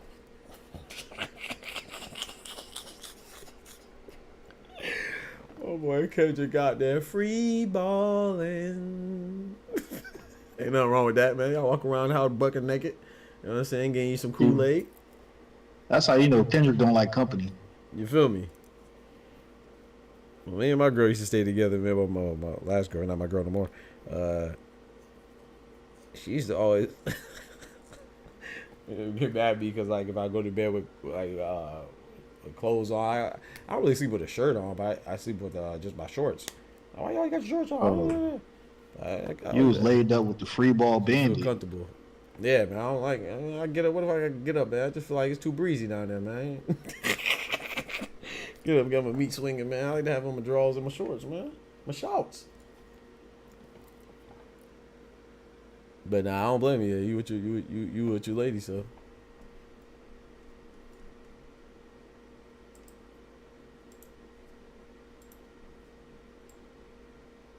Do your thing, young player. Do your thing. Because it's hot. Oh man, yep. Well, so Indiana Fever won. The Chicago Sky lost to the Washington Mystics. It's a good game though. It's crazy because they both lost. I mean, both games were decided by 4 points. Connecticut Sun lost to Indiana Fever by 4, 80-84. The Chicago Sky lost to the Washington Mystics by 4, 74-70. Both decided by 4 points. Interesting. Hey Doc, I got a hypothetical for you. Yes, sir. So, what does the winner of Errol and Fundora do? Do they defend against Virgil, or do they try to unify with Bud? That's tough. What? Okay, you asked me for like what I think they're gonna do, or what I think what's best for them. What do you think they're more like? What do you think they're actually going to do? What I think they're actually gonna do? I don't think neither. I think they're gonna look for a defense. I don't think neither one of them. Well, okay, I'll take that back. I hope Errol retires, win or lose. But if Errol wins, he's another one that's prideful. You know what I'm saying? Even to his own. He prideful to his own. That's what I'm looking for. His own detriment sometimes. So I ain't gonna lie. I could see him trying to unify with Terence Crawford. I ain't gonna lie. or at least I don't know if Terence Crawford's going to take, because Terence Crawford said he ain't fighting Errol Spence no more. But I could see Errol Spence, if he wins, saying, "Man, I want that Bud rematch." If Fundora wins, I could see him just fighting another defense. I don't really see Fundora as somebody. I could be wrong. I don't really see him as somebody as interested in getting undisputed, or like if it comes, it comes. Like, but he's not really looking for it type stuff. You know, that WWE title defense would have to be Virgil. Yeah, Virgil. Yep, exactly. So, I don't think Fundora. You know, I don't know. I don't want to say he's, because I have no reason to say that. I just don't. I mean, Fundora has been, he's been saying that he'll fight Terence Crawford, he'll fight Errol Spence, so I got to give it to him. So yeah, he'll probably fight. I see him going for a defense, so I do see him going against Virgil. I don't really see, he doesn't come off to me as somebody who's really like itching for undisputed. Like if it's there, the opportunity is there, he'll do it. But I don't really see him going for it. Now Errol Spence, I can see him wanting that Bud rematch because he's hard headed. But that's why I like him, because he's a fighter at heart. So I can see that. I hope he retires though, especially if he loses. I think he should retire. But even if he wins, I think I would like to see him retire and go out on top. He said, "Would you rather have steak and potato?" Oh, go ahead. Sorry. Do you think Jamel could come back and snatch that IBF belt? Ooh, from Bakram or Tim? Oh, wait, who wins out of Bakram and Tim Tszyu first? If Bakram wins, yes. But if Tim Tszyu wins, boy, that's a hell of a fight. That might be fight of the year right there. That's a hell of a fight, man. So if Bakram wins, I like Jamel. Tim Tszyu wins, I don't know. That's a 50-50, boy. I don't know, bro. Who you got? Because you said like IBF, right? Yeah. Yeah. I feel like Jamel can roll out of bed and beat Bakram. I agree. But if I'm not too sure on it, because he is coming back down in weight. That's true too. His last fight was against Cinnamon. That's true. I forgot about that. But if Jamel shows up like Jamel, I'm talking about, you know, the wild animal, lions only. Mm-hmm. I'm off my medication. Hey. If it don't end in the draw, and Mel got to spin the block. Dang, you got Tim Tszyu? No, I got Jamel. Oh, I thought you said he had to spin the block. My bad. I missed what you said then. If it don't end in a tie and them having to spin the block. Oh, if it don't end. Oh, okay, my fault. Oh, okay. I missed that first part. He said, "Would you rather Jamel, have?" If Jamel comes down like how Roy Jones came down. Yep. Yeah, I got Tim. Okay. Yeah, and that's a possibility too, right? Because Roy Jones did not come down the best. I'll tell you that. Came down and ended up on his back. Came down and went down further. Would you rather have steak and potatoes every night with the high probability of eating a roast? Hey, yo. Or only eat chitlins and multiply your wisdom? Yo, Smoochie, what kind of game is this? That sounds like a card, a game that you pull, a card that you pull from a stack. My boy said, I eat the heck out that roach. Oscar every night? Heck yeah, adds texture. Hey, yo. With a high probability of eating a roach? I can't stand chitlins, though. I'm from the South, but when people ask me if I eat chitlins, I ain't from that far South. I ain't from that deep in the South. I don't like the smell of that. Have you ever smelled? Bro, have you ever smelled a house when they're making chitlins? Have you ever smelled that? Yeah. Oh my gosh. I don't even want to be on the same block. I hate bugs. Chitlins or pork, right? It's pork, but it's the insides, the intestines. I'm not even sure if it has to be pig though. It could be, I believe it could be cow too, but it's definitely pig. But I don't know if it's. What I'm saying is I don't know if it's restricted to pig intestines. It might be cow intestines too. It might be for some, but normally when people talk about chitlins, they're talking about the pork intestines. Yeah, facts. Definitely pig intestines. Yeah, so see, chitlins, sometimes spelled chitlins or chitlins, are the large intestines of domestic animals. So it's usually pigs. It says they are usually made from pig intestines, but they could be any domestic animal. Mess around, eat some gosh dang cow and goat guts. Mess around, eat some dog guts. Y'all nasty, bro. That's one thing I've never eaten. My last girlfriend, her family from the country, they used to make that shit. Man, you got me messed up. One time they tricked me too, talking about I had some of this, and then I was like, what is it? I can't remember what they said it was, and I ate it. I ate a little bit. I was like, that's all right. I said, that's just not bad, pretty good. And I ate a couple. It was like, babe, that's chitlins. I said, what? Hey, they gave you booty soup. You feel me? Almost had some smoke in the city. I was mad. Ain't no dang on. I should have known though. My family from the South, they eat them things. Yeah, that's gross. That just stank. Then I can't have that. Gotta take my chances with the steak and potatoes. Yeah, I would want to increase my wisdom because I'm a smart dude, but I can't. I appreciate wisdom. You know, wisdom is godly. You know, but chitlins, I don't know. I might just gotta be dumb. Might have to be stuck on stupid, bro. You feel me? Chitlins, I'm not going. Merle in the building.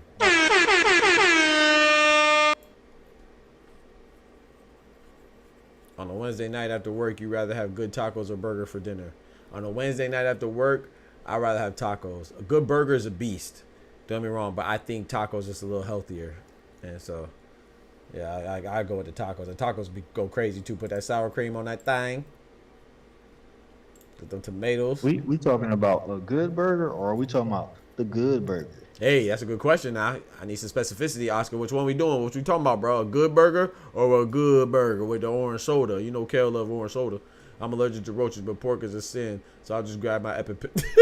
That's a whole violation. Facts. That chitlins was a whole violation. Tacos from Mexico, Oscar. Black people tacos. Asada tacos.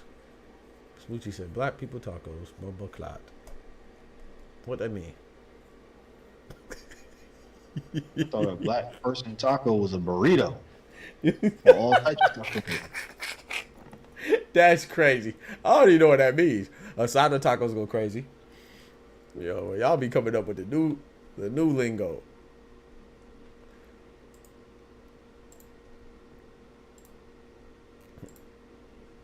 Damn, I done fumbled twice. What exactly? Yeah. Thank you, bro. What the heck is a black? What are black people tacos? Maybe because I'm from the South. Even if it's a black person making them, it's still Mexican tacos. Because a Hispanic person probably taught them. And I know exactly what they mean by the black man tacos. I don't know. Because even if I go to a Mexican restaurant and black people work there, it still tastes like Mexican tacos. Or my idea of Mexican tacos.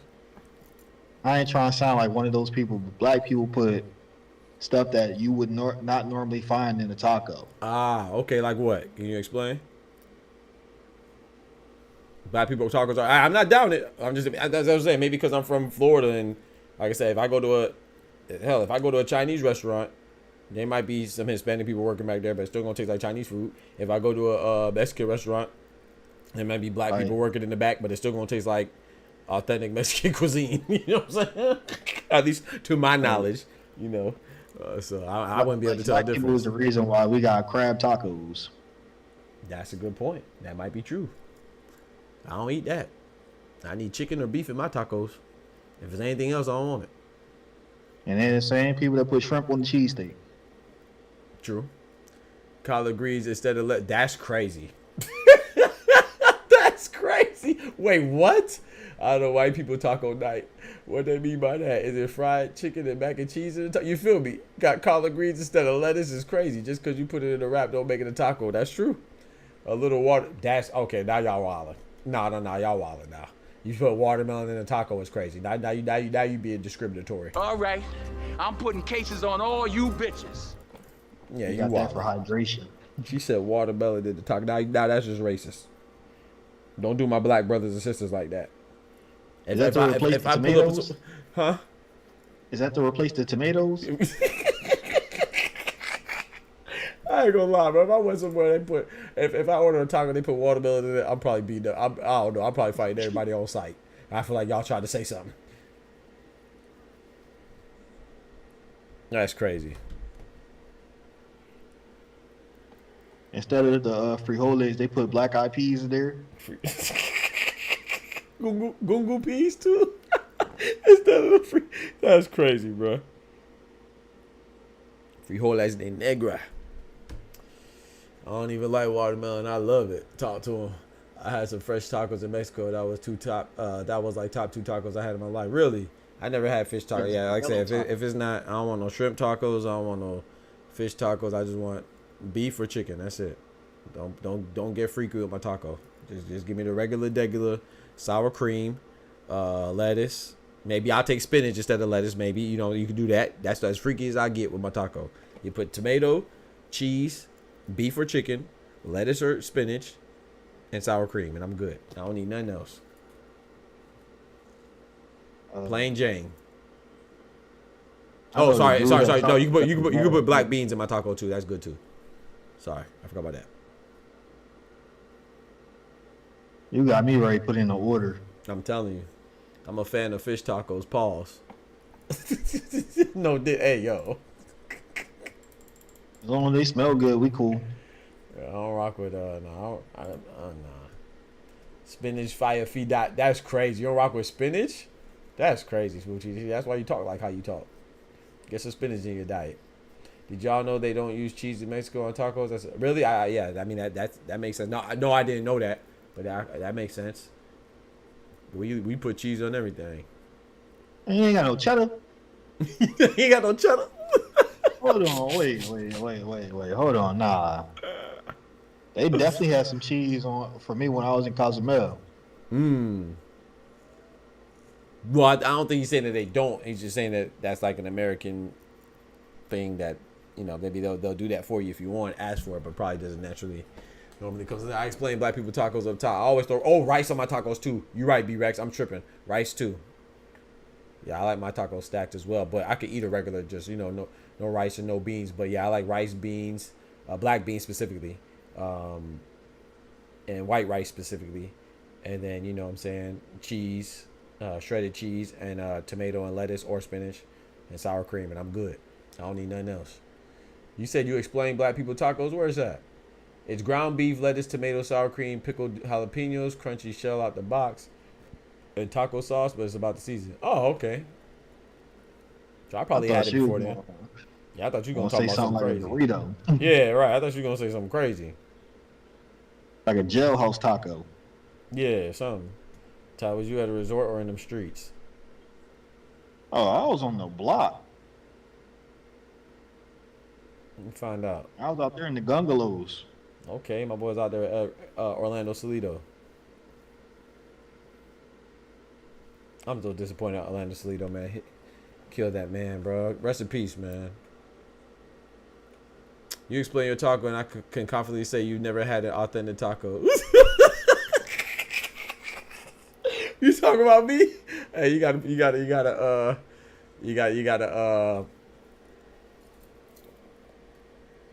enlighten me, bro. Excuse me. You gotta enlighten me, bro. Yeah, I probably haven't. They must have seen my black face and pulled out the cheese, cause there was some cheese out there, bro. That's more Tex-Mex. Okay. Yeah, probably. I remember my neighbors were. I had some tacos at my neighbor's house who were Mexican, and I actually met them because they didn't really speak English. But I speak a little Spanish, so it was enough for us to communicate, right? And an older couple, and then I had some tacos from them, but I don't recall, man. I just be eating, bro. I ain't gonna lie. I told you about my last girlfriend who got me with the chitlins. I just be eating, dog.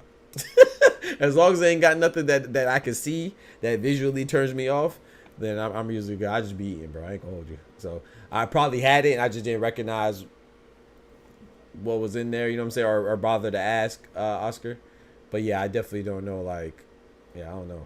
Oscar, I was just saying I prefer black people tacos when I come home from work.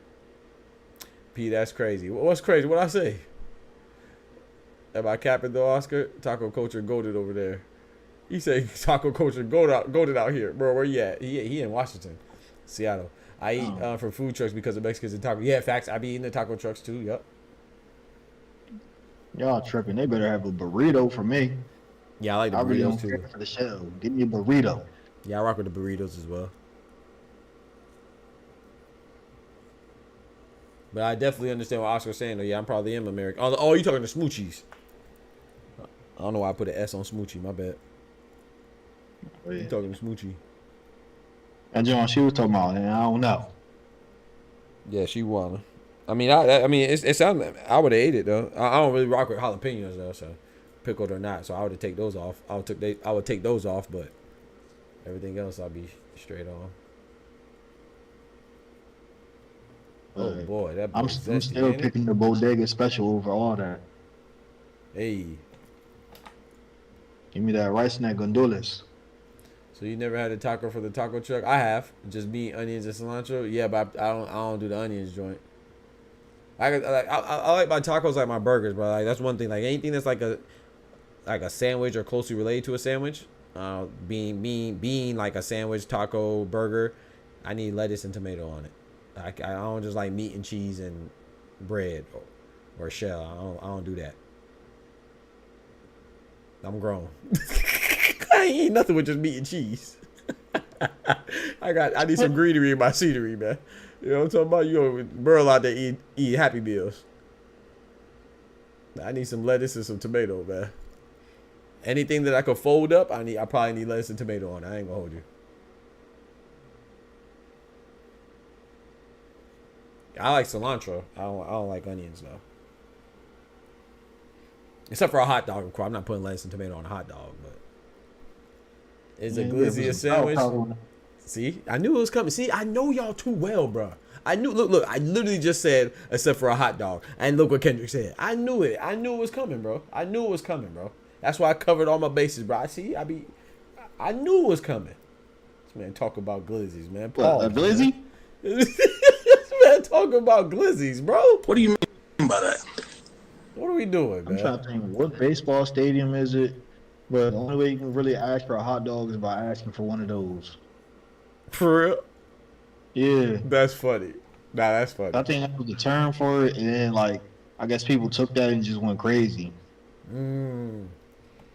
Okay, Oscar. Okay, no, I've had those type of tacos for sure.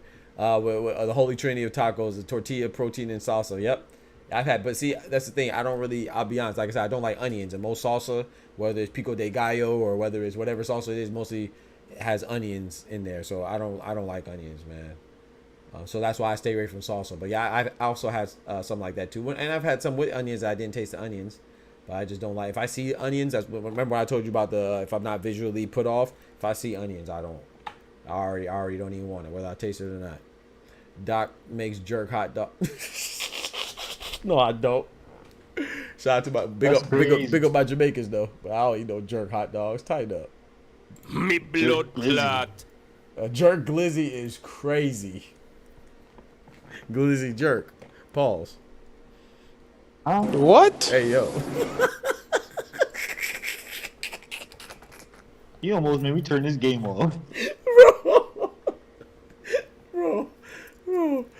Oh man, in fact, those AMP, you missing out. How you ducking onion, bro? You know, I know it's crazy, right, bro? That's crazy though, bro. Because I'm Jamaican, right? It's like I was born in the wrong family or something. And you know it's Jamaican. Well, I know you're not Jamaican, but you Caribbean and you St. Lucian, so that's close enough. We all the same.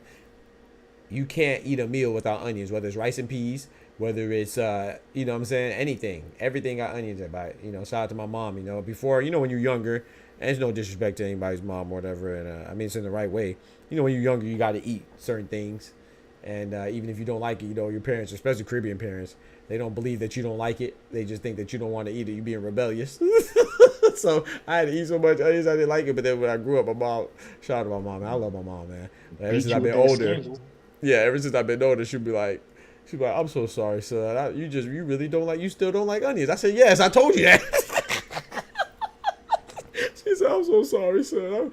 I just knew it's good for you. And I wanted you to, you know. I said, I understand. I don't regret it, though, because, yeah, there's nutrients out of those things. So, but yeah, she said, you still don't like onions. I thought it was just, you know how that go, bro. I was like, yes, I do not like onions. Them things just do something to me. Like, I don't know. I don't like it. Yeah, onions is in every dish. You missing out. Yeah, yeah. When they got them purple sweet ones and they fry them joints up, put it on the cheesesteak. No, sir. No, they got them chopped real thin. No, sir. No purple onions, no yellow onions. I do green onions. I eat scallions. I do eat scallions. Like in my rices. I don't like a whole lot of them, but I could do green onions, aka scallions, but not no yellow onions, white onions, purple onions. No sirski. Keep that away from your boy. Your onions are every dish. Mother's put onions in yes, macaroni and cheese. Bro, you know how much that used to make me, bro. Macaroni and cheese is one of my favorite dishes. And especially my cousin, she makes great macaroni and cheese, but she puts you might as well call it onions and cheese. She put more onions than macaroni. Oh hell no! You put onions in macaroni and cheese. Yes, bro. Smacked. Onions and They do not everything, belong Ty. in there. Spaghetti, well, spaghetti sauce. I guess that's not too crazy, but yeah, spaghetti, everything Caribbean, bro. Onions are in there. Everything. Onions and garlic. Mr. For Fancy me, like green. It's how you prepare your onions. If they not diced up real small, Yeah. I don't want to bite into something. I got a stringy ass onion in my mouth. Right. Pause. Like it gotta be on there like how the cheesesteak is. Right. You don't see them. Right. I feel you on that. Even then, I just don't. Oscar said, "Mr. Fancy, he likes green onion." I do. I rock with scallions. They do scallions a lot too in Caribbean. So, but yeah, everything has onions, man. So I used to struggle growing up, but shout out to my moms and them. They make separate things. Like even when I eat, can you imagine me eating ackee and saltfish, Merle? All them onions in there. Oh man, that's torture. I spend more time picking out the onions than I actually enjoying the food and eating it. Onions and eggs. Yep, onions and eggs too. Onions and everything, bro. Would you eat the old man meal for $5 million? What's the old man meal? Liver and onions. No sirski. Oh, for how much? Wait, how much? How much? I said 5 M's. Oh yeah, I eat it then. Yeah, I eat it then. Yeah. I ain't hear the price. Yeah, I eat it then. I go to all you can eat buffet of liver and onions. How you talking about for $5 million? I can't eat liver to save my life. I never had it though. But if I could eat chitlins, I'm sure I could eat liver. Liver, the texture is horrible. Yes, bro. Especially liverwurst. Oh yeah, that. I'm a texture eater too. That's part of the reason why I don't like when it be crunching. I hate the crunch of an onion, bro. I hate that. It's like eating a soggy piece of leather. Dang, a soggy piece of leather. That sounds gross. That sounds You traumatic. ever bite your jacket? Nope. That sounds traumatic though. I was there, bro. I feel it. I just eventually grew into it. Yeah, yep. Saltfish got hella onions. Facts. I just had some liver the other day. Yeah, you wildin', bro. My mom be ready to fight for some damn liver. Really? Your mom loves liver. That's crazy. Liver is so good. It's an old person delicacy. Yeah, freak that. Only old thing that I eat. No, I ain't gonna say only, but like I like prunes. It's almost ackee season. Yeah, I just had some like a couple days ago. My mom made some ackee Damn, saltfish. doc, you geriatric. What's next? Tapioca pudding? Nah, I ain't doing no tapioca now, but I definitely do. You out there eating rice pudding too? Hey, I don't really care. I don't really care for rice pudding, nah. But I mean, it's all right. I don't like rice pudding or flan. I don't like flan either. That junk too soft. I'd be ready to fight over. Like you offer me flan? Yeah, I don't fuck with flan either. Liver is something different, says Oscar. Prunes is crazy. Prunes taste good to me. Like I'm not drinking prune juice though. That don't taste good. But like eating a prune, nah, prune tastes good to me. Of course, I like plums more. I'd rather eat a plum, but prunes are good. I like grapes and I like raisins. I know some people like grapes and don't like raisins, or some people like plums and don't like prunes, but nah, I like them. I like them both. I remember somebody tried to give me a prune. I said, "Get that old ass plum out of here." Yeah, you right. Exactly what it is. Sun-dried plum. Y'all gotta try all this stuff again with your adult taste buds. Maybe. Nah. Yeah, that's a good point, Smoochie. I don't know. I think sometimes you just don't like something, you don't like something. I remember, when I was younger, I used to like ackee. I don't like ackee anymore. I thought that was crazy. I used to like ackee and saltfish when I was younger. I don't like ackee. I still like saltfish. I don't like ackee. He out there eating sardines. Like raisins covered in chocolate. Okay, Oscar. Nah, ain't no wrong with that. Hey, get it how you live. I like raisins and chocolate too, but I like raisins as well. Like I like craisins even more. I like raisins, so I eat Raisin Bran. I like Raisin Bran. Raisin Bran, as long as it got the 2 scoops of raisins and Raisin Bran Crunch. Oh, that go crazy. What's the old food that you eat, Ty? Since you asked a question, I ain't asked you. Oatmeal, maybe. I rock with oatmeal now. I didn't even know that was an old thing, but yeah, I definitely smack on some oatmeal. Love me. I can't think of too many old person like designated meals I would actually eat. I feel you. Sardines so fire on crackers with some vinegar, hot sauce, and adobo. Smoochie, you just a chef. Yeah, you talking like a chef right now. I ate plenty of broke meals before. Oh, okay. Them broke specials is lit. Yeah, definitely. And sardines with the crackers. Hey. Hippers. Hey. You know about bullet beef and spam. I hate oatmeal, but give me some cornmeal porridge. Oh, I love cornmeal porridge. That's me. The only porridge I don't like is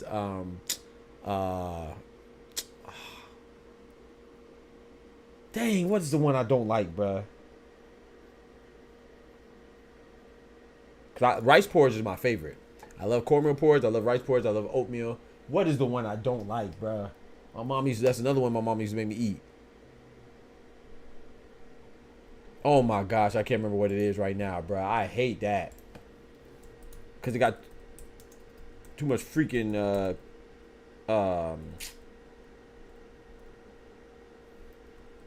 coconut in it.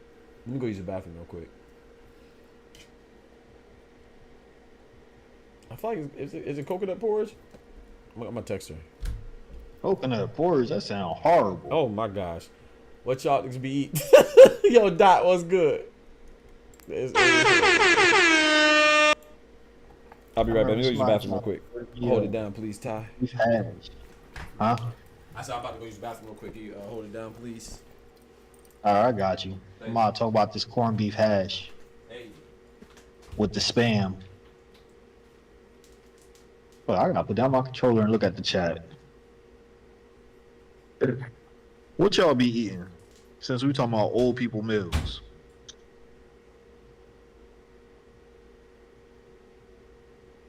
Nah, Merle, you on to something. Corned beef hash with the sunny side ups. That's a grown man move. Yeah, I don't like runny eggs either. They gotta be that perfect, you know. Ugh.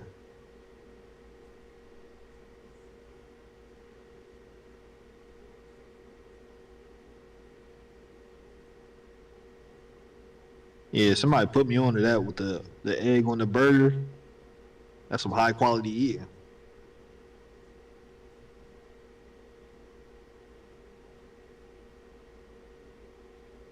Yeah, the corned beef hash browns.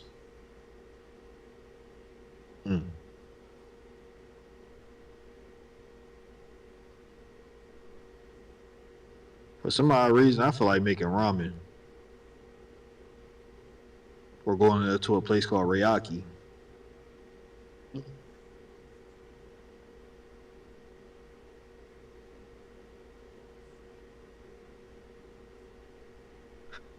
Wait, a grilled cheese with no cheese, just mayo. Wait, what the hell? Kendrick, what you talking about?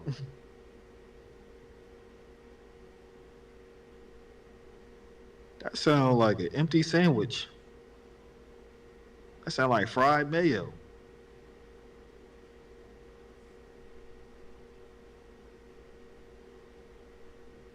Dip the beef in the egg like it's sauce.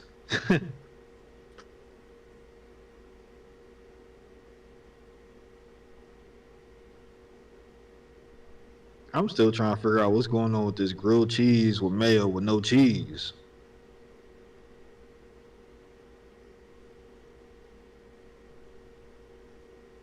So what is that, just a toasted mayo sandwich?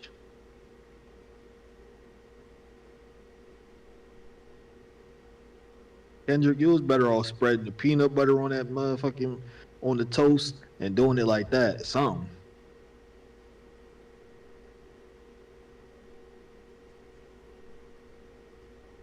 That sound like the kid I knew that ate jelly with mayo on a sandwich. I wanted to smack you.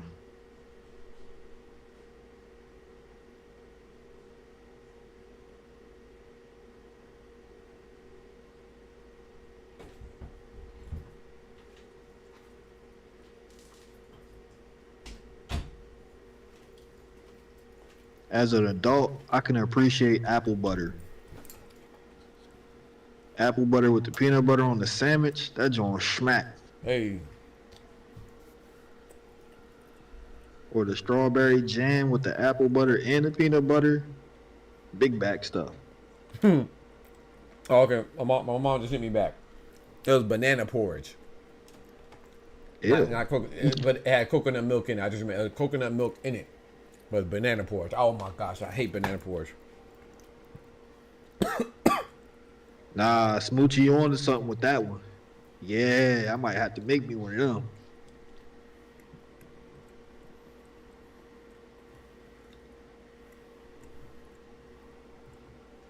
I remember as a kid, I was like, what is apple butter? You know, when you don't want to try nothing new or whatever. Yeah. But as soon as I got into my teens, I tasted that apple butter.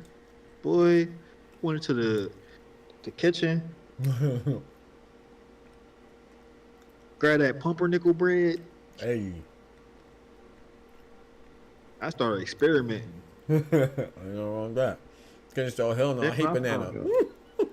I found out King's Hawaiian got sliced bread. Hey.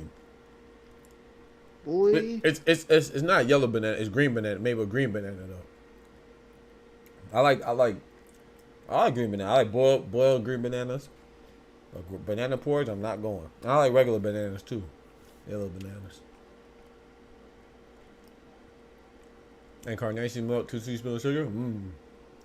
That Farina hit different. Especially when I would go to the bodega to get that joint. Bodega. Omega Bodega.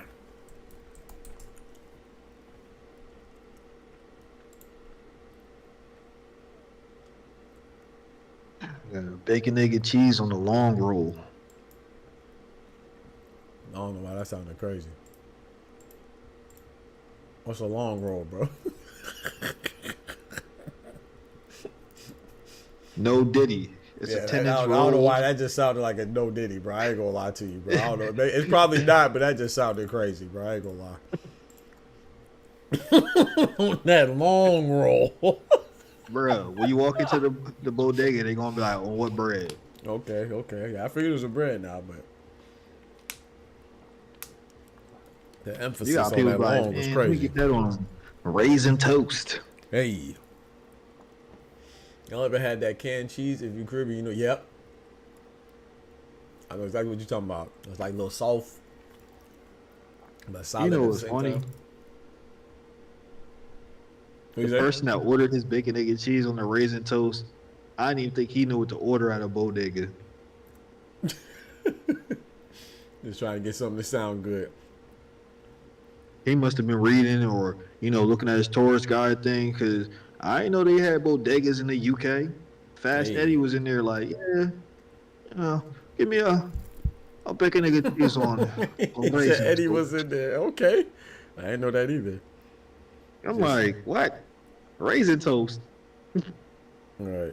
Said y'all ever had? I read that already. He said you hate bun and cheese, Smoochie. Oh yeah, you wildin'. I love bun and cheese. Facts, Kendrick. She wildin'. Sugar or salt and pepper, butter on y'all grits. I don't eat grits. I told y'all. They say I'm from the fake side. They say I'm a fake Southerner. I do not rock with grits. Give me oatmeal, cornmeal porridge, rice porridge all day. You keep the grits. I ain't doing nothing with them grits.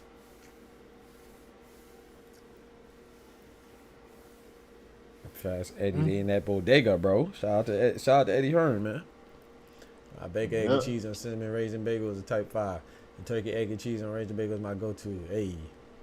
Dub says I didn't want to say anything when you was talking about tacos because I'm pretty much in Mexico. That's what I'm talking about.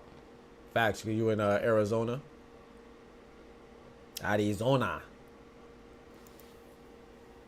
And you get it authentic from wifey too, man. So that's dope. So, to Mrs. McCullough, that's dope, man. Shout out to the blending of cultures, man. What you say, Ty? I said I'm putting 5 cheeses on the taco. Dang. When you see me sprinkling the cheeses, I'm doing some Salt Bae with the fingers, and I'm yelling like you doing Salt Bae with Booker T. That's crazy. 5 times. 5 times. I don't mess with grits. Yeah, facts, man. I'm a porridge type of brother, man. I do porridge. I don't do no grits. It depends on who made the grits.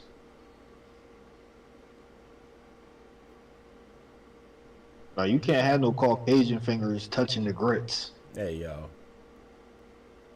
That's crazy. I don't want no Norwegian fingers touching my That's grits. crazy, bro. Shout out to my Caucasian brethren and sister that know how to make good grits, man. It's man. They dope though. That's crazy, bro. Probably not, and I'm about to. He said, I'm probably not, and I'm not about to. My bad. No, like, that's what everybody say. Oh, you ain't never had good grits. You know, I just don't like grits. Why I can't like it? I'm gonna put it like this. I had all. I'm not. They gross. Sorry, go ahead. I'm not going to a guy named Lamar for my rice and gandules. I'm going to Juan. That's crazy. He said, I'm not going to Lamar. I'm not going to John. I'm going to Juan. I'm not going to Michael. I'm going to Miguel. I'm going to Mateo. He's going to get me right. I mean, yeah. If I'm going 2 blocks down to the other papa. Yeah. But when I want some chicken, yeah, you going to Roderick. You ain't going to Rodrigo. I feel you. I feel you. I'm going to Marquita.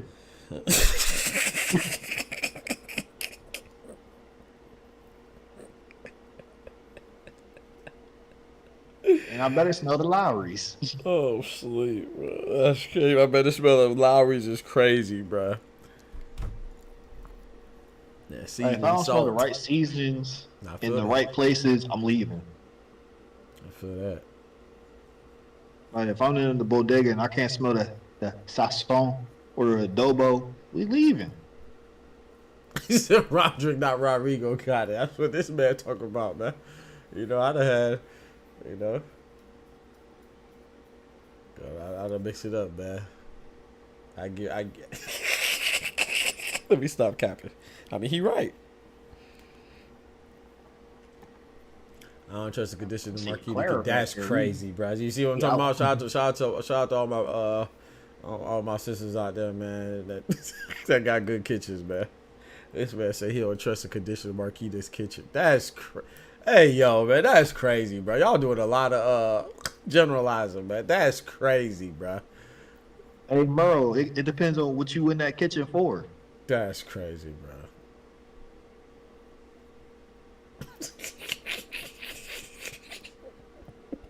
Because if you in there looking for a smothered pork chop, Marquita got you. Oh my gosh. Who Marquita? Exactly, Smoochie. Exactly. You Marquita, according to Burrow.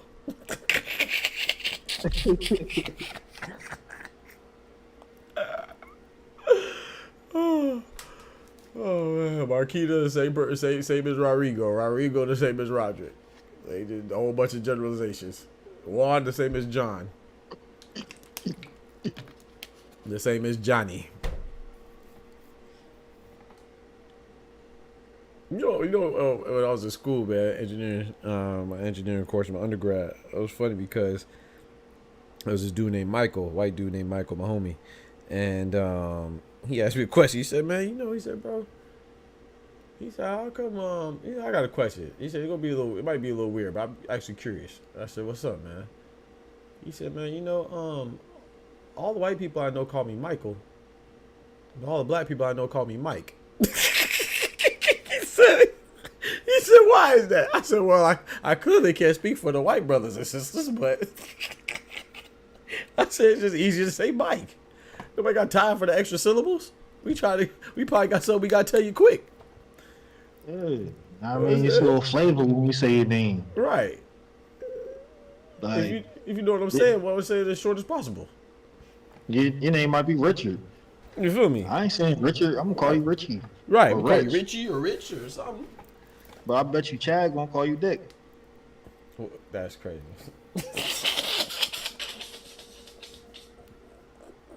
Old Dick Cheney, huh? Oh, I'm asleep. That's just like with Bob and Rob. Yep. Like for us, his name Rob. Yep. His name Robert. Yep. Robbie, Rob, Bob, Bobby. Yep. That's a fact. Or even like Bill too. William, Will, Bill.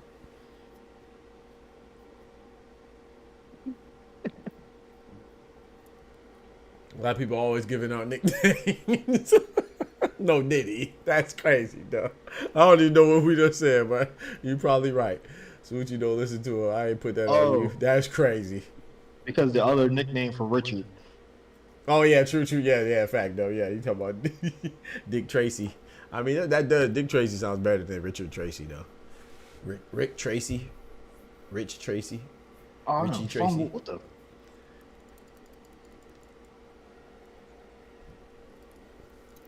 What you playing, Madden? Yeah, Okay. I'm out here cooking. Facts, dog. Facts. Man, Doc, who your football team? Man, when I used to watch football, I used to be Seattle, man. I was born in Seattle, but I'm raised in Florida, so I like Seattle, Miami Dolphins, and I never really got down with the Jacksonville Jaguars, though. Huh? He was a Matt Hasselbeck guy? Come on, man. All of them, man. Matt Hasselbeck. Then when Russell Wilson got there, you know what I'm saying? All of them, man. I definitely rock with Matt Hasselbeck for sure.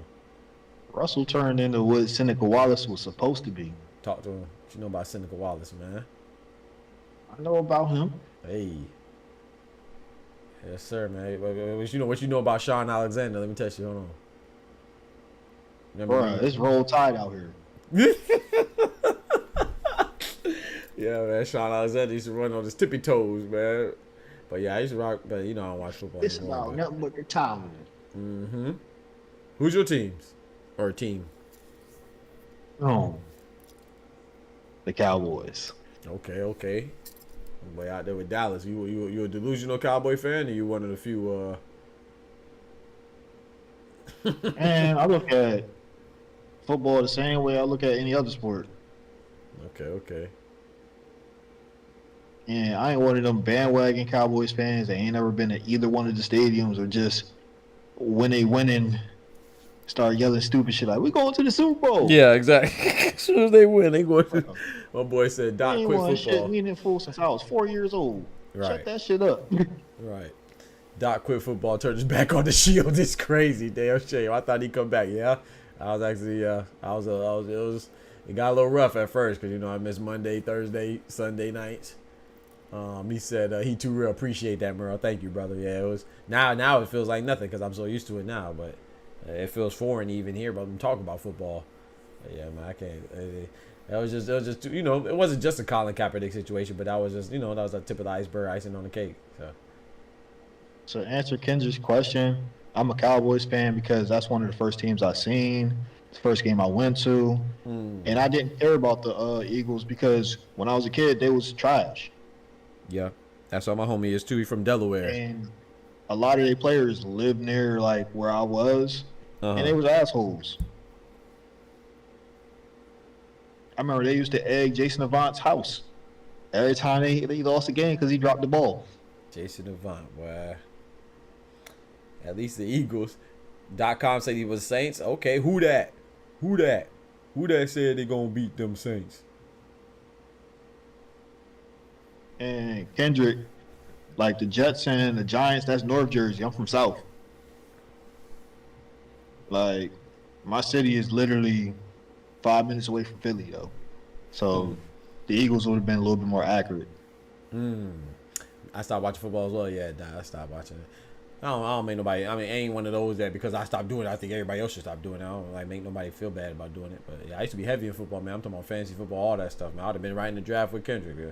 I used to win my fantasy leagues. I think out of the homies, I think I won the most. Actually, I was heavy in football, man. I said I played football in high school and stuff like that too.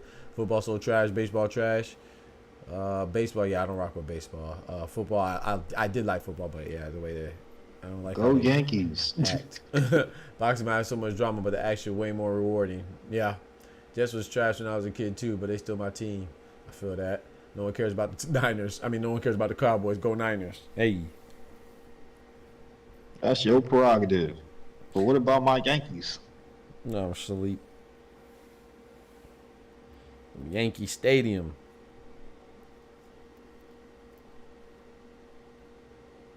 Smoochie only want to see people punch her. She violent.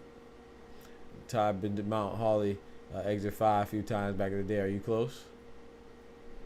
Yeah. That's what's up, man. Kendrick say you're a big Yankees fan too, Kendrick. I mean, Ty. Hey, Dub, I used to spend many blocks out there, you know what I mean, for the you know what's, if you know what I mean. Nah, I mean. And that was back in my dancing bear, the dancing bear days. Hey, yo. All right, Smoochy finna ask for some pictures now. So for some video documentation. Shit, I remember I used to get cooked for being a Knicks fan. Yeah, you a beast for being a fan of Knickerbockers. They used to always like, yeah, we smoking on them Knicks. Smoochie. I said South Jersey, not Jersey Shore. Well, I don't know who Paulie D is. Oh, it's a Jersey Shore person. Okay. Yo, Dove said. Dove said. And I don't even think Paulie D is actually from Jersey. He's from New York. Okay. I think the only two people that actually were from Jersey was, I think, Vinny and one of the girls. I ain't never asked for she was like Oh, Luigi. my bad, Smoochie. I apologize. I thought you did. Maybe it was. Maybe I'm confused. Maybe it was Unicorn then. I don't know when y'all when we first talked about it. Not saying you were serious. I'm just saying that jokingly. What? Asked about the Dancing Bear videos in the chat. I thought it was Smoochie, but I guess not. Probably Savage then. Oh, nah, Savage, she already knew about it. We had a long conversation. Hey yo, he probably from Long Island. I think Smoochie had me cry. You know, I was laughing last night, Smoochie, when you was talking about I was eating the corn. That's what she said. Why you eating so aggressively? Bro, I thought about that when I got on stream, bro. I was crying laughing, bro. Oh, that's even worse. She be on my head top, bro. She said, "Why you eating so aggressively? Have some class." I don't give up. I'm hungry now. Gosh dang right, I eat aggressive. Shoot, I'll be putting my food. When I got food in front of me, I mean, it's there for me to eat it. It's there to be eaten. It's still 7A. Bro, I was crying. I would have laughed harder if I wasn't on the host of the show. The Square Up, bro. She had me crying with that one. She said, "Why you eat the corn so aggressive?" I know. Love really be in Jersey. Oh my gosh, bro. That joke was hilarious. Thank you, Smoochie, for that laugh. We said we don't claim him. Checking out chats. Got to wake up early. All right, man. Checking out chat. I appreciate you, Oscar. Have a good night, bro. God bless, man. You know we gonna be out tomorrow. Good Lord willing, man. Have a good night, brother. Thank you for coming through as always. If I said I was joking, I think that's what I done. I didn't know what that. Yeah, I think so too. But you didn't know what Dancing Bear was, right? Yeah, I mean, I don't be taking that seriously. I knew she was joking. Yeah, right. I don't want to say it for real. I think the only reason why I mean, if you were, it ain't none of my business. Nah. No, it's because she thought I was capping. Right. I remember we explained it. Yeah, I be having pretty good memory now. Early. Yeah. I know it'd be like 4 o'clock for you. No, I get on at 8, so it'd be 5 o'clock for you, bro. Great Adventures, the track in Morristown, and the Meadowlands are the only places I went in Jersey, unless I went to the shooting range.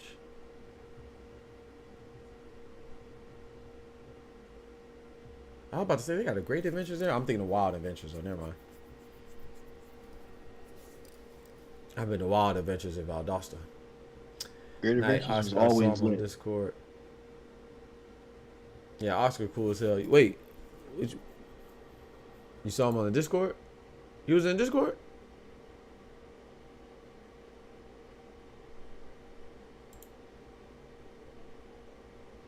What, in the chat? Maybe in the chat. You talking about on the chat or something? Oscar, you want me to pull you? Wait, did I miss something? Oh no, you just saying he saw. I guess he saw him in the general chat when we were talking earlier. I think the best Great Adventures in Jersey. No one can compare.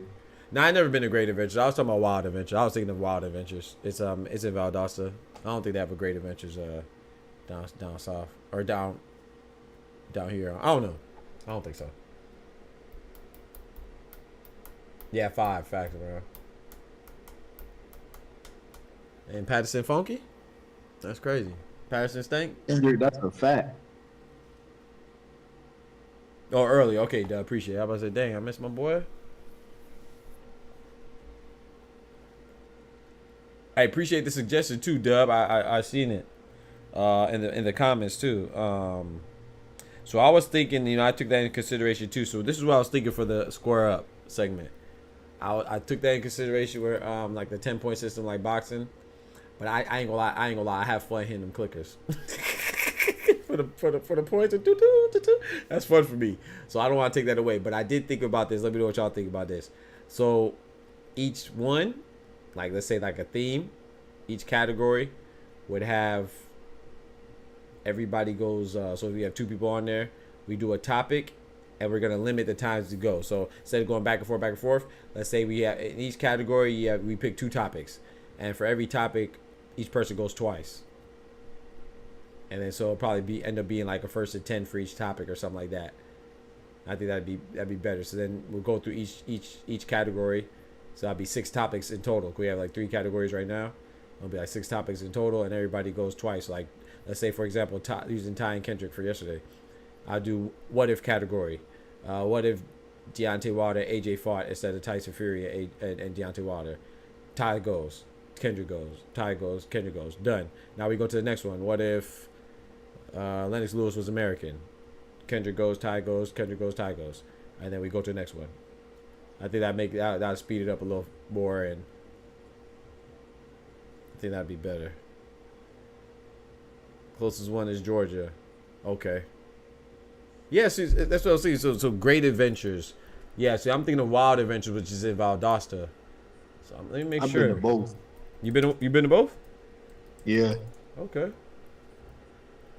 Yeah, Wild Adventures. Yeah, it's in I'd say it's Valdosta, but it says right here it says Lowndes County.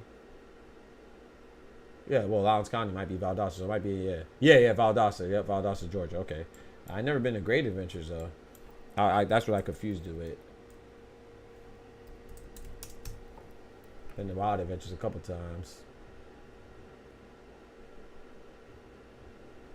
This one says Jackson Township in New Jersey. I don't see a Great Adventure in Georgia.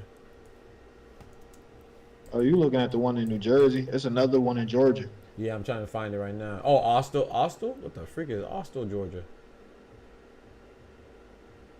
Atlanta? Yeah, Atlanta. Okay, yeah. So Great Adventures is part of Six Flags. I didn't know that. Oh, okay, I didn't know that. Yeah, I knew that then. I mean, I knew there's a Six Flags in Atlanta, in Georgia. I didn't know it was part of. I didn't know Great Adventures was part of Six Flags. I've never been to Six Flags.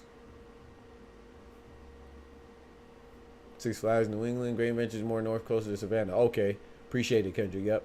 Yeah, I didn't know it was part of Six Flags. With the squares where Will Bond and Skip got popped. Yep, exactly.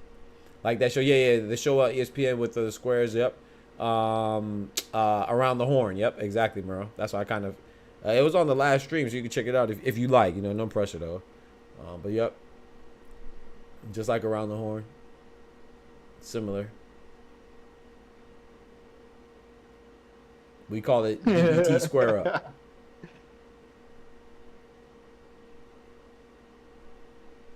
That Six Flags sound like it was trash. That's crazy. Don't do Smoochie like that. Smoochie said Six Flags you went to was trash, cuzzy. That one is mid though. That's like if we talking about we went to Disney World and somebody like, yeah, I went to Disneyland. Right. She probably eating chitlins while she was on the rides. I mean, not chitlins, grits. They serve grits at the Six Flags. Where she at? That's tough. I saw I was there for a bit, but I don't know it was a thing. Oh, appreciate it. Yep.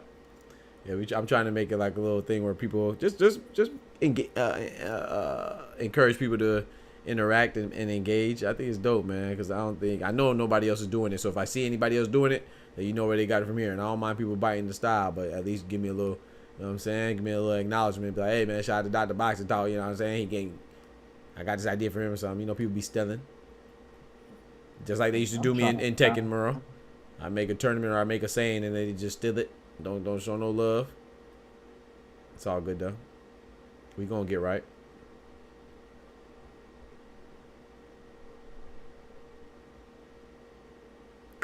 This man Kendrick called me Harvey Doc. I like that play on words, bro. Doc is Harvey Doc. It's crazy, bro. He said, looking back on the film, the fix was in on the first topic. Harvey Doc was working overtime along with Bob Arum to take them hard-earned points off the scorecard. Hey, bro. How I got deducted? Yes, bro. He said he challenging it, man. He taking it to the commission, man. He's appealing to victory, Ty. I thought I got more points deducted. No. I ain't gonna lie. Nah, Kendrick got more points deducted. Cause you got some points deducted, but no, Kendrick. I went crazy on Kendrick. Pause. One time, I remember what Kendrick was saying. One round though. Huh? All my deductions came in one round though. That's why I felt like it was more. When did I take away your point? I'm trying to remember. When he was like, "Hey, you over here trying to dictate what his opinion's going to be, and you tell him what the moderator going to pick." I remember taking your points when I said that. When you said marinated, and I was like, "Oh, you try to throw shots," but I was just joking though. Yeah, I'm not counting that. Okay. I'm talking about when you actually took it. I think you. Now I'm thinking about it. It was only like 4 or 5 points. Oh yeah, I'll take the points now. I'm gonna take them points, man. Y'all better lock in. You wait till Smoochie join. Oh boy, if she ever get control of that, oh y'all ain't gonna we gonna end the game with negatives. Smoochie was trying to get me up out of here. I'm telling you, he's under the influence. Right. She said he doing drugs, take a point. I saw it. I just can't respond to everything because I'm either talking while I'm reading it or I'm trying to listen to y'all too. So multitask. But yeah, I saw she said Ty doing drugs. That's the point. We got milk in the vape.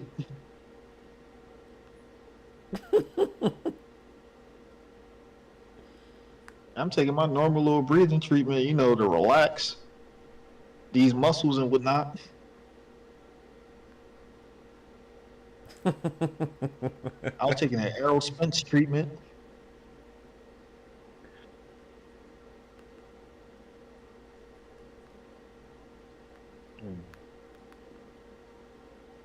Damn, I gotta play against the Eagles. The Eagles.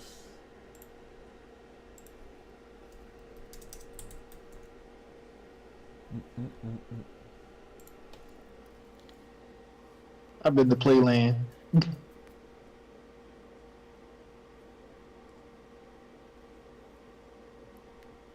Dang, the PEDs is nasty work. That was on PEDs. I know, Smoochie. When I know you, I be taking it as jokes. I like it. Kendrick, you right. Spices it up. I had a honey pack the other day.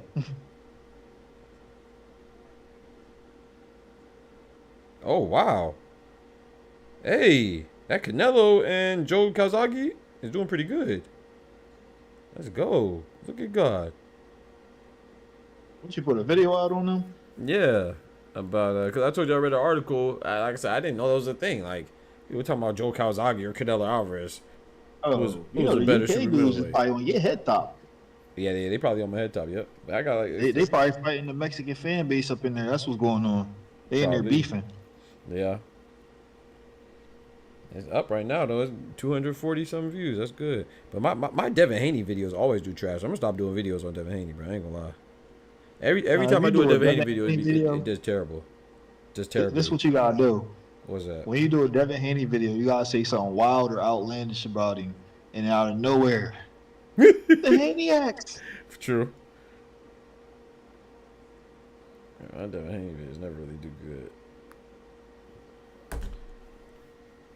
But then again, his content is probably oversaturated because of how many channels is actually based around him. Exactly. That's what I think too.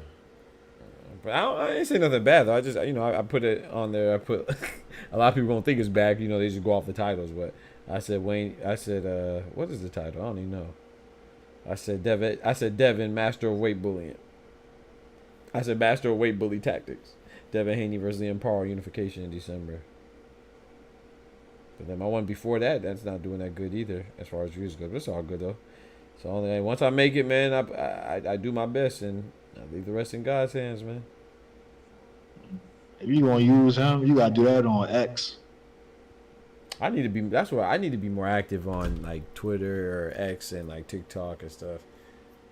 I don't know, bro. They would have made you log out. Yeah, bro. Twitter, man. Everybody just so nasty and negative and ugly on that thing. And when I say ugly, I'm not just saying by the way they act, the way they look too. They're big sloppy body bitches, man. I can't stand them. Oh, I seen some things on there. I ain't talking about the chicks. I'm talking about just people. They just ugly people. I'm saying not this man Ty, bro. Hey Ty, bro. That's freaky deaky boys. I'm talking about ugly people in general, not like attractiveness, but yeah. Oh, you know what I'm on there looking for. I know. Yeah. We know.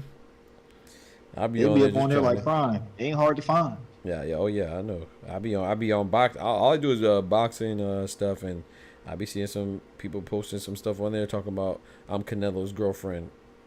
Just so when you click on their profile, they some OnlyFans thing or doing some type of nasty flicks on the Twitter. Nah, Kendrick, I'm the A side.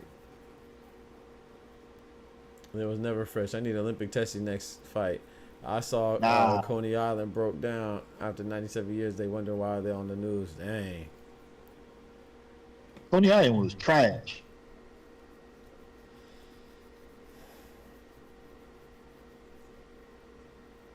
And Smoochie, why I gotta be all that? Wait, hold on. Yeah, I just realized Smoochie told me to grow up because I said I don't like onions. Bro, I don't know how I missed that message. Man, I don't know why I just seen it right now. Smoochie funny, dog. I don't even think anybody heard that part. What part? I was joking with the honey pack. I don't need that shit. Oh, you talking about Smoochie and the honey pack.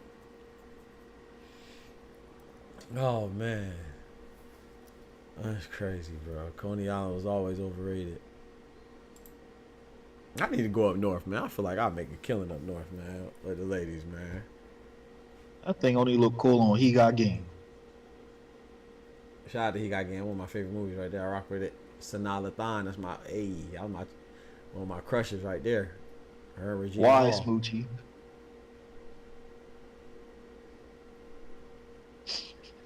Talking about, I know why. I don't know what you're talking about. Why?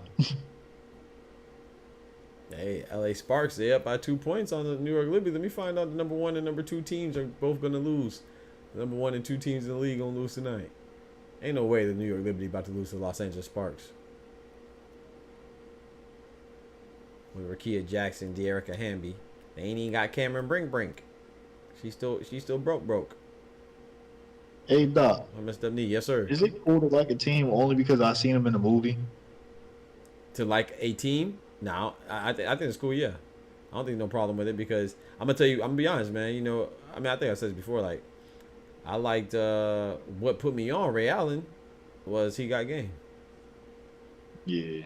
And then that's why he became my favorite basketball player. I started following him. I already knew who he was, but that's when I really started like following him. And Denzel Washington, my favorite actor, and then watched that movie and Spike Lee joined. I was like, hey, I started following him heavy. Like, so yeah, I think that's cool. As a kid, the Lakers was my second team. Yeah. So after watching Love and Basketball, and seeing Sanaa Lathan, I was like, the Sparks. Yeah. Ain't nothing wrong with that. I don't think nothing wrong with that. It's an introduction to him. I don't know nobody on that team. That's my team. That's my squad. All right, well, I'm gonna tell you who you should know. Rakia Jackson, right? To me, that's what. Remember the two? I was like the two baddest in the league to me is Rakia Jackson. Oh, that's probably the good looking woman I was looking at. Don't know her name. Oh yeah. Rakia Jackson, dark skin joint, chocolate joint. Ooh, she's a rookie too.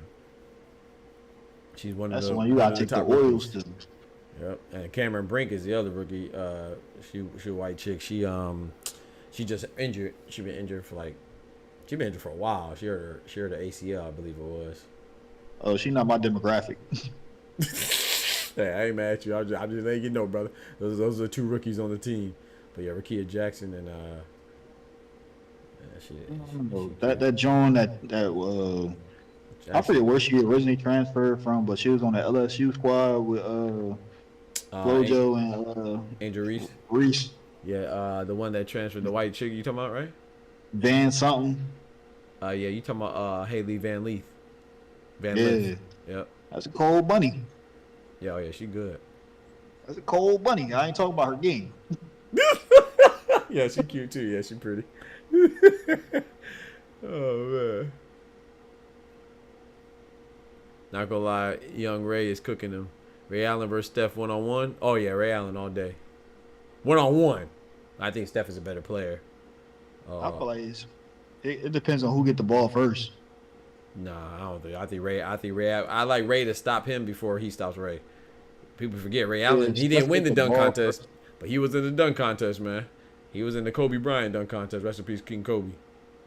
But that boy is a slut. That's why I used to hate. I used to get on my nerves. People used to compare Ray Allen and Klay Thompson. Ray Allen became what Klay Thompson was at his peak.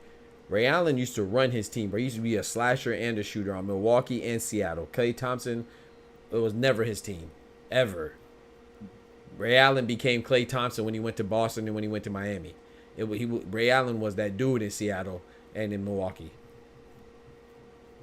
Yeah. That's a fact, Dub. Big and strong, yeah. Talking about before the baldy. Yeah, facts. That part. Well, he had that Ninja Turtle head in a little bit in Seattle too. I ain't gonna hold you. Boy out there looking like Donatello there, man. Michelangelo, man. Hey Doc, remember that phase when dudes was rocking the baldy when they didn't have to? Oh my gosh. Everybody try to be MJ, man. Got the baldy with the hoop earrings. I think it was before MJ. Yeah. Buddies was just rocking the baldy. Yeah. Yep. Yeah, you're right. I mean, Hey, that's why he had it. Yep. Ray is more athletic. Yeah. Who you got, Dub? Who you got? Oh, no, you said it depends on who got the ball first. Yeah. Excuse me. You know, I got here circumstances. Basketball trash. Crazy. Because if it's Ray Allen with the little box, I got him. Hey. But if it's Steph with the mouthpiece hanging out his mouth, chewing on it, doing the little cookie sign like he little B, it's different. It's different. Hey, shout out to Steph, man. Shout out to the chef. 6'5", swole Ray Easy. Talk to him, Dub. I ain't gonna lie, Steph went crazy in the Olympics, though. Oh, my goodness. Knowing the last two games against Serbia and against France for the gold medal joint. He made Wemby cry. Hey, I almost cried. Because of how nice it was. You know, I just enjoy that joint. Hey, Steph did his thing, man. I saw people talking about my homies talking about now you see what Steph Curry just did? He shot over two people in their face. If I can't hit that shot in 2K, I'm gonna be mad. Hey bro, shut up, bro. Always somebody go say some goofy stuff like that. Yes, bro. It's like you know, just because you see him do that in IRL does not mean you can get on the game and try to spam that shot. Yes, and just try to spam it and get mad when they miss it, bro. Shut up. That's not a good shot, bro. It's just that's Steph. That's what people get confused. That's Steph. Every shot he shoots is a good shot for him. But even still, contests matter.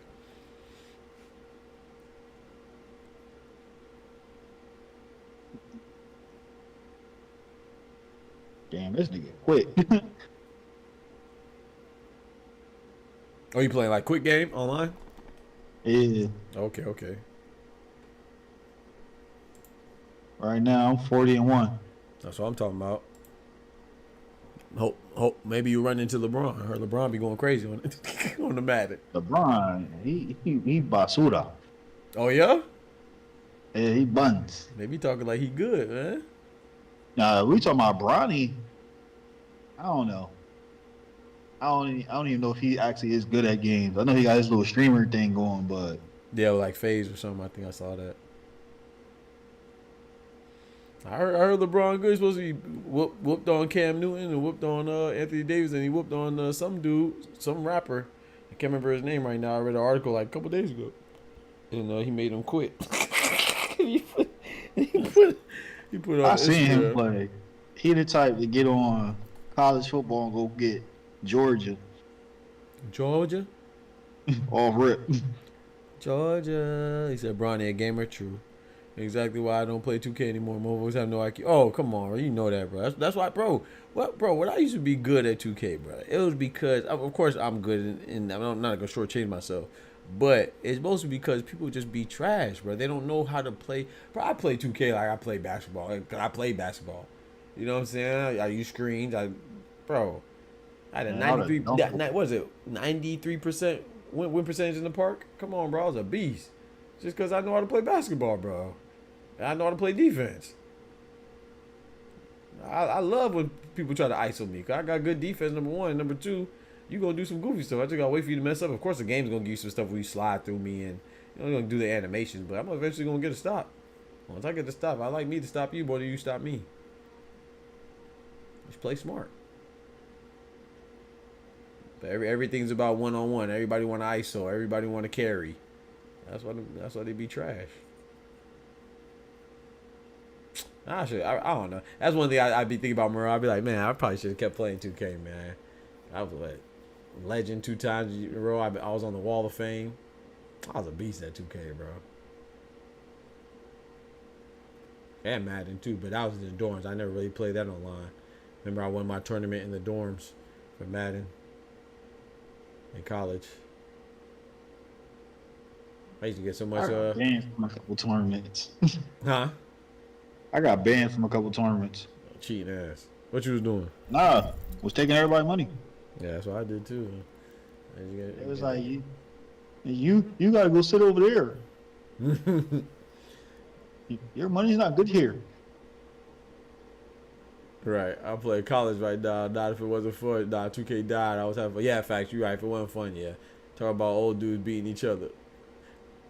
But now I think 2K burnt. That's what I've been hearing, man. Shout out to those that were playing 2K and big on 2K, and then they made it to something else. You know, like I was surprised. I think me and Kendrick were talking about it. I still didn't watch it yet, but that Neon guy, I remember he came. He started getting hot like around the time I stopped. I was winding down to stop playing. The dude that used to spaz all the time. And I see him on there with Shakur Stevenson. I said, what the heck? That's what's up though, man.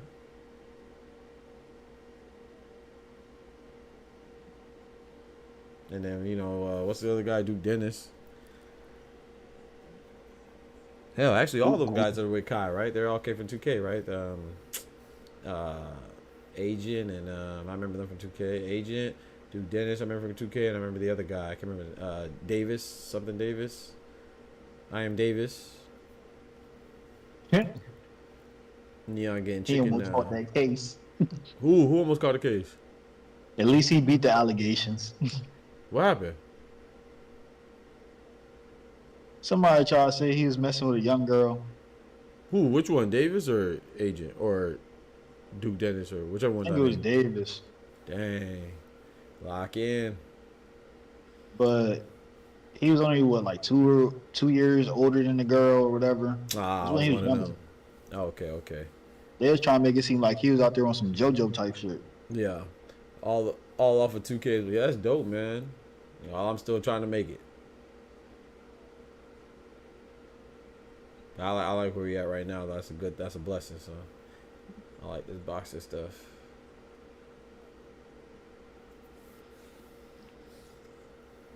LA Sparks still up, man. 60-55. 2 minutes left.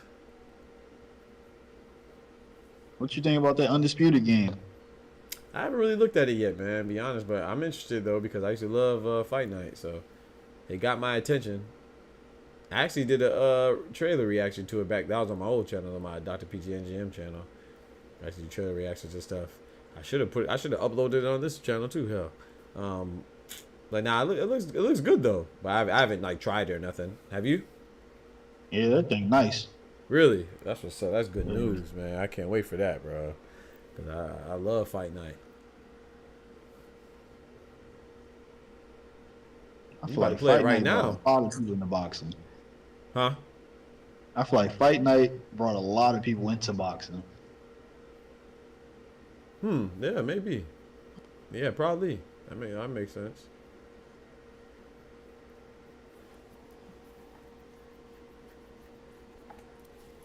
It's like 7 or 8 out of 10 right now to me. Okay.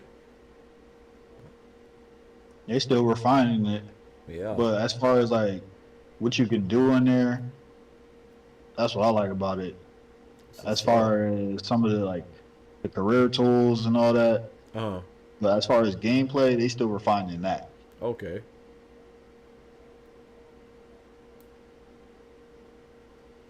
I be on there beating the fuck out of Ryan Garcia.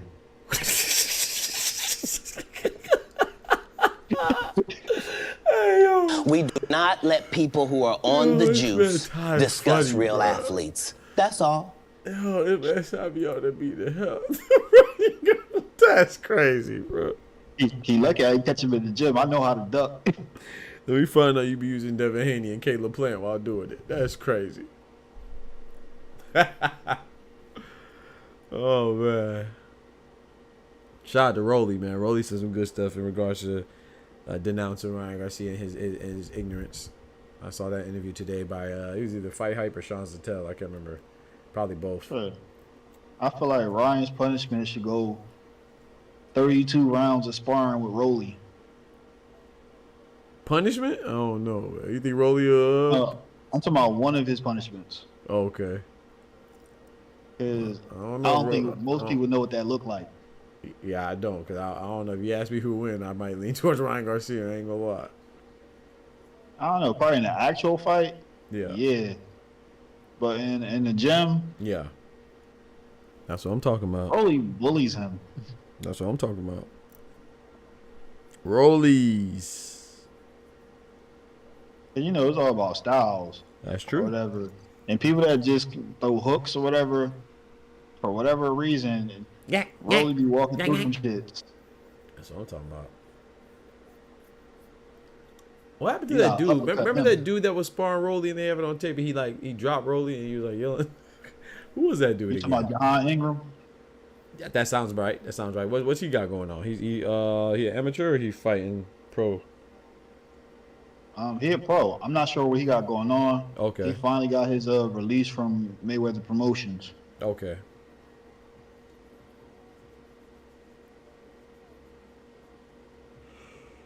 But he nice too. That's what's up. I seen him beat the fuck out of Pocket Tank, whatever, Jezreel. Jersey. He said, I wish Haney was in there. Oh, he's not? Oh, word? Nah, not yet. Floyd in there? Nah. Probably not. Yeah, I figured that.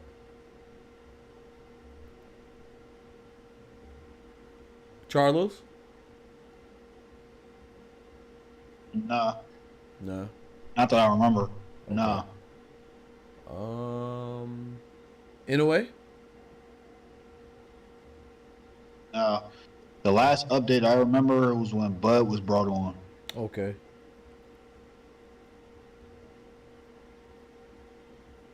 Of course, everybody's spamming Canelo. Yep. Yeah, I saw that. Yeah, like I said, I did the trailer review, so I know Canelo would. I bet everybody picking Canelo. Roy in there? Roy Jones? I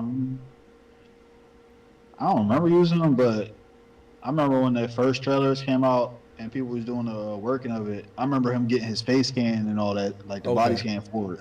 Okay. Shoot, though, man. I'm about to go ahead and call it, man. I feel that. About to go ahead and call it, man. Get ready for the stream in the morning. Roy's in there? Okay. Yeah. You was about to have me go jump on the computer real quick.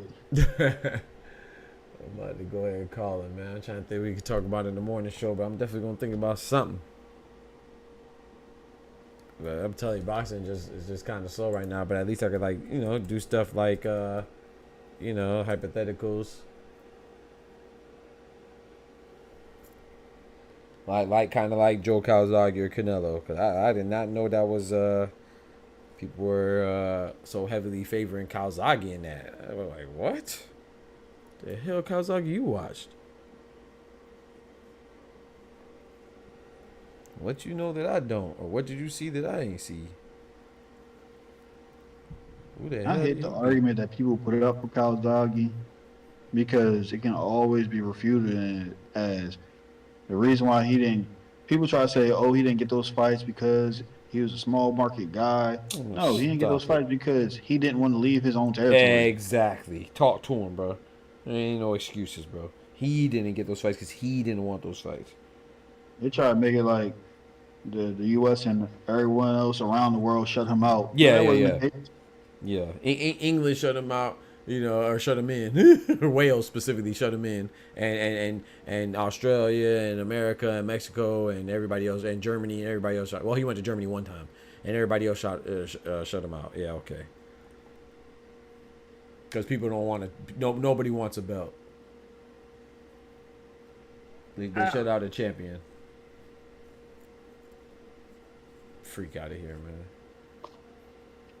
Damn dog knocked over my whole setup. Weak. My dog old as shit. They got a lot of fires to add once they finish. Oh, okay. Yeah, I think they opened up with one of the deepest boxing rosters ever. Yeah, that's dope, man. That's what we need. That's what I like to hear. Uh-oh. IBF schedules purse bid for innocent. For who? Innocent Karen.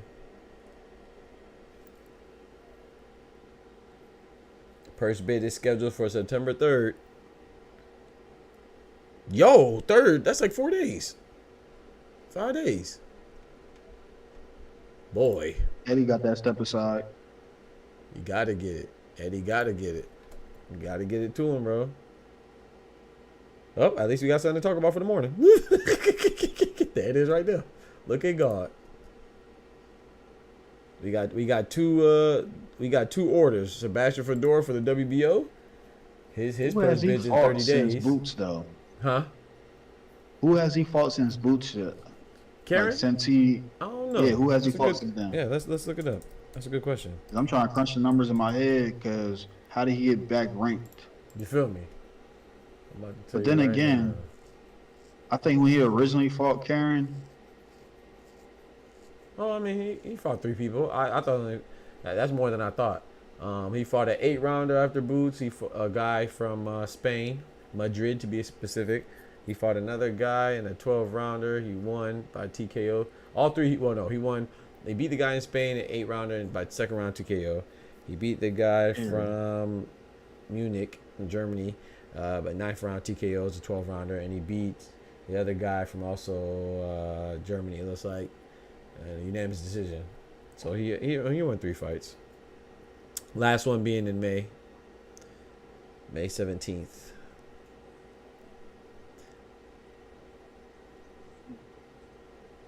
Hey, have a good night, Smoochie. I'm about to slide too. Don't even trip. I'm about to sleep too late. P, you gotta yell at my youth. All right, man. Tell enough. I said, God bless and good night, man. Don't drive their mama and their daddy crazy. I'm about to beat up Josh Taylor with Mickey Ward. Yo, all right, Smoochie. Yep. So we got a video for tomorrow. Thank God for that. But yeah, man, I'm about to go ahead and slide too, Ty, man. Enjoy your Madden games, brother. Appreciate you joining as always. I'm gonna get off here and get on 7 Days to Die. Hey, okay. That's the game he was asking if anybody played in the Discord a little while ago. If they dropped the full version for console, that joint is a beast. Okay. I need to set up my daggone PS5, man. Get back on that card. I don't even play that no more. Yeah, I rock with COD, man. Diablo 4, I play that as well. I haven't played that in a long time, but I rock with Diablo. I jumped on there. I seen dudes doing wrestling moves. on the Call of Duty? This ain't my speed, yeah. Oh, yeah, they doing the finishers. Oh, man. Yeah, bro, I got to hook it up, though. I don't even, bro, my PlayStation not even hooked up, bro. That's crazy. No, you way out of the element. Yeah, I need to lock in. But shoot, I'm going to hook it up, though, man. Probably hook it up this weekend, good Lord willing. You still be on there, Murrow? Huh? Oh shoot. Yeah, I'm just all right, Ty. I'm gonna jump in the chat. All right, bro. God bless, man. You still be on there, Murrow, the Call of Duty? I just been so locked in trying to grow this, you know, boxing team. I've been locked in. Okay, Breonna Stewart with a nice scoop shot. 68-71, man. LA Sparks up by 3 points. 7 minutes left in the fourth. Oh my goodness, who just hit that three?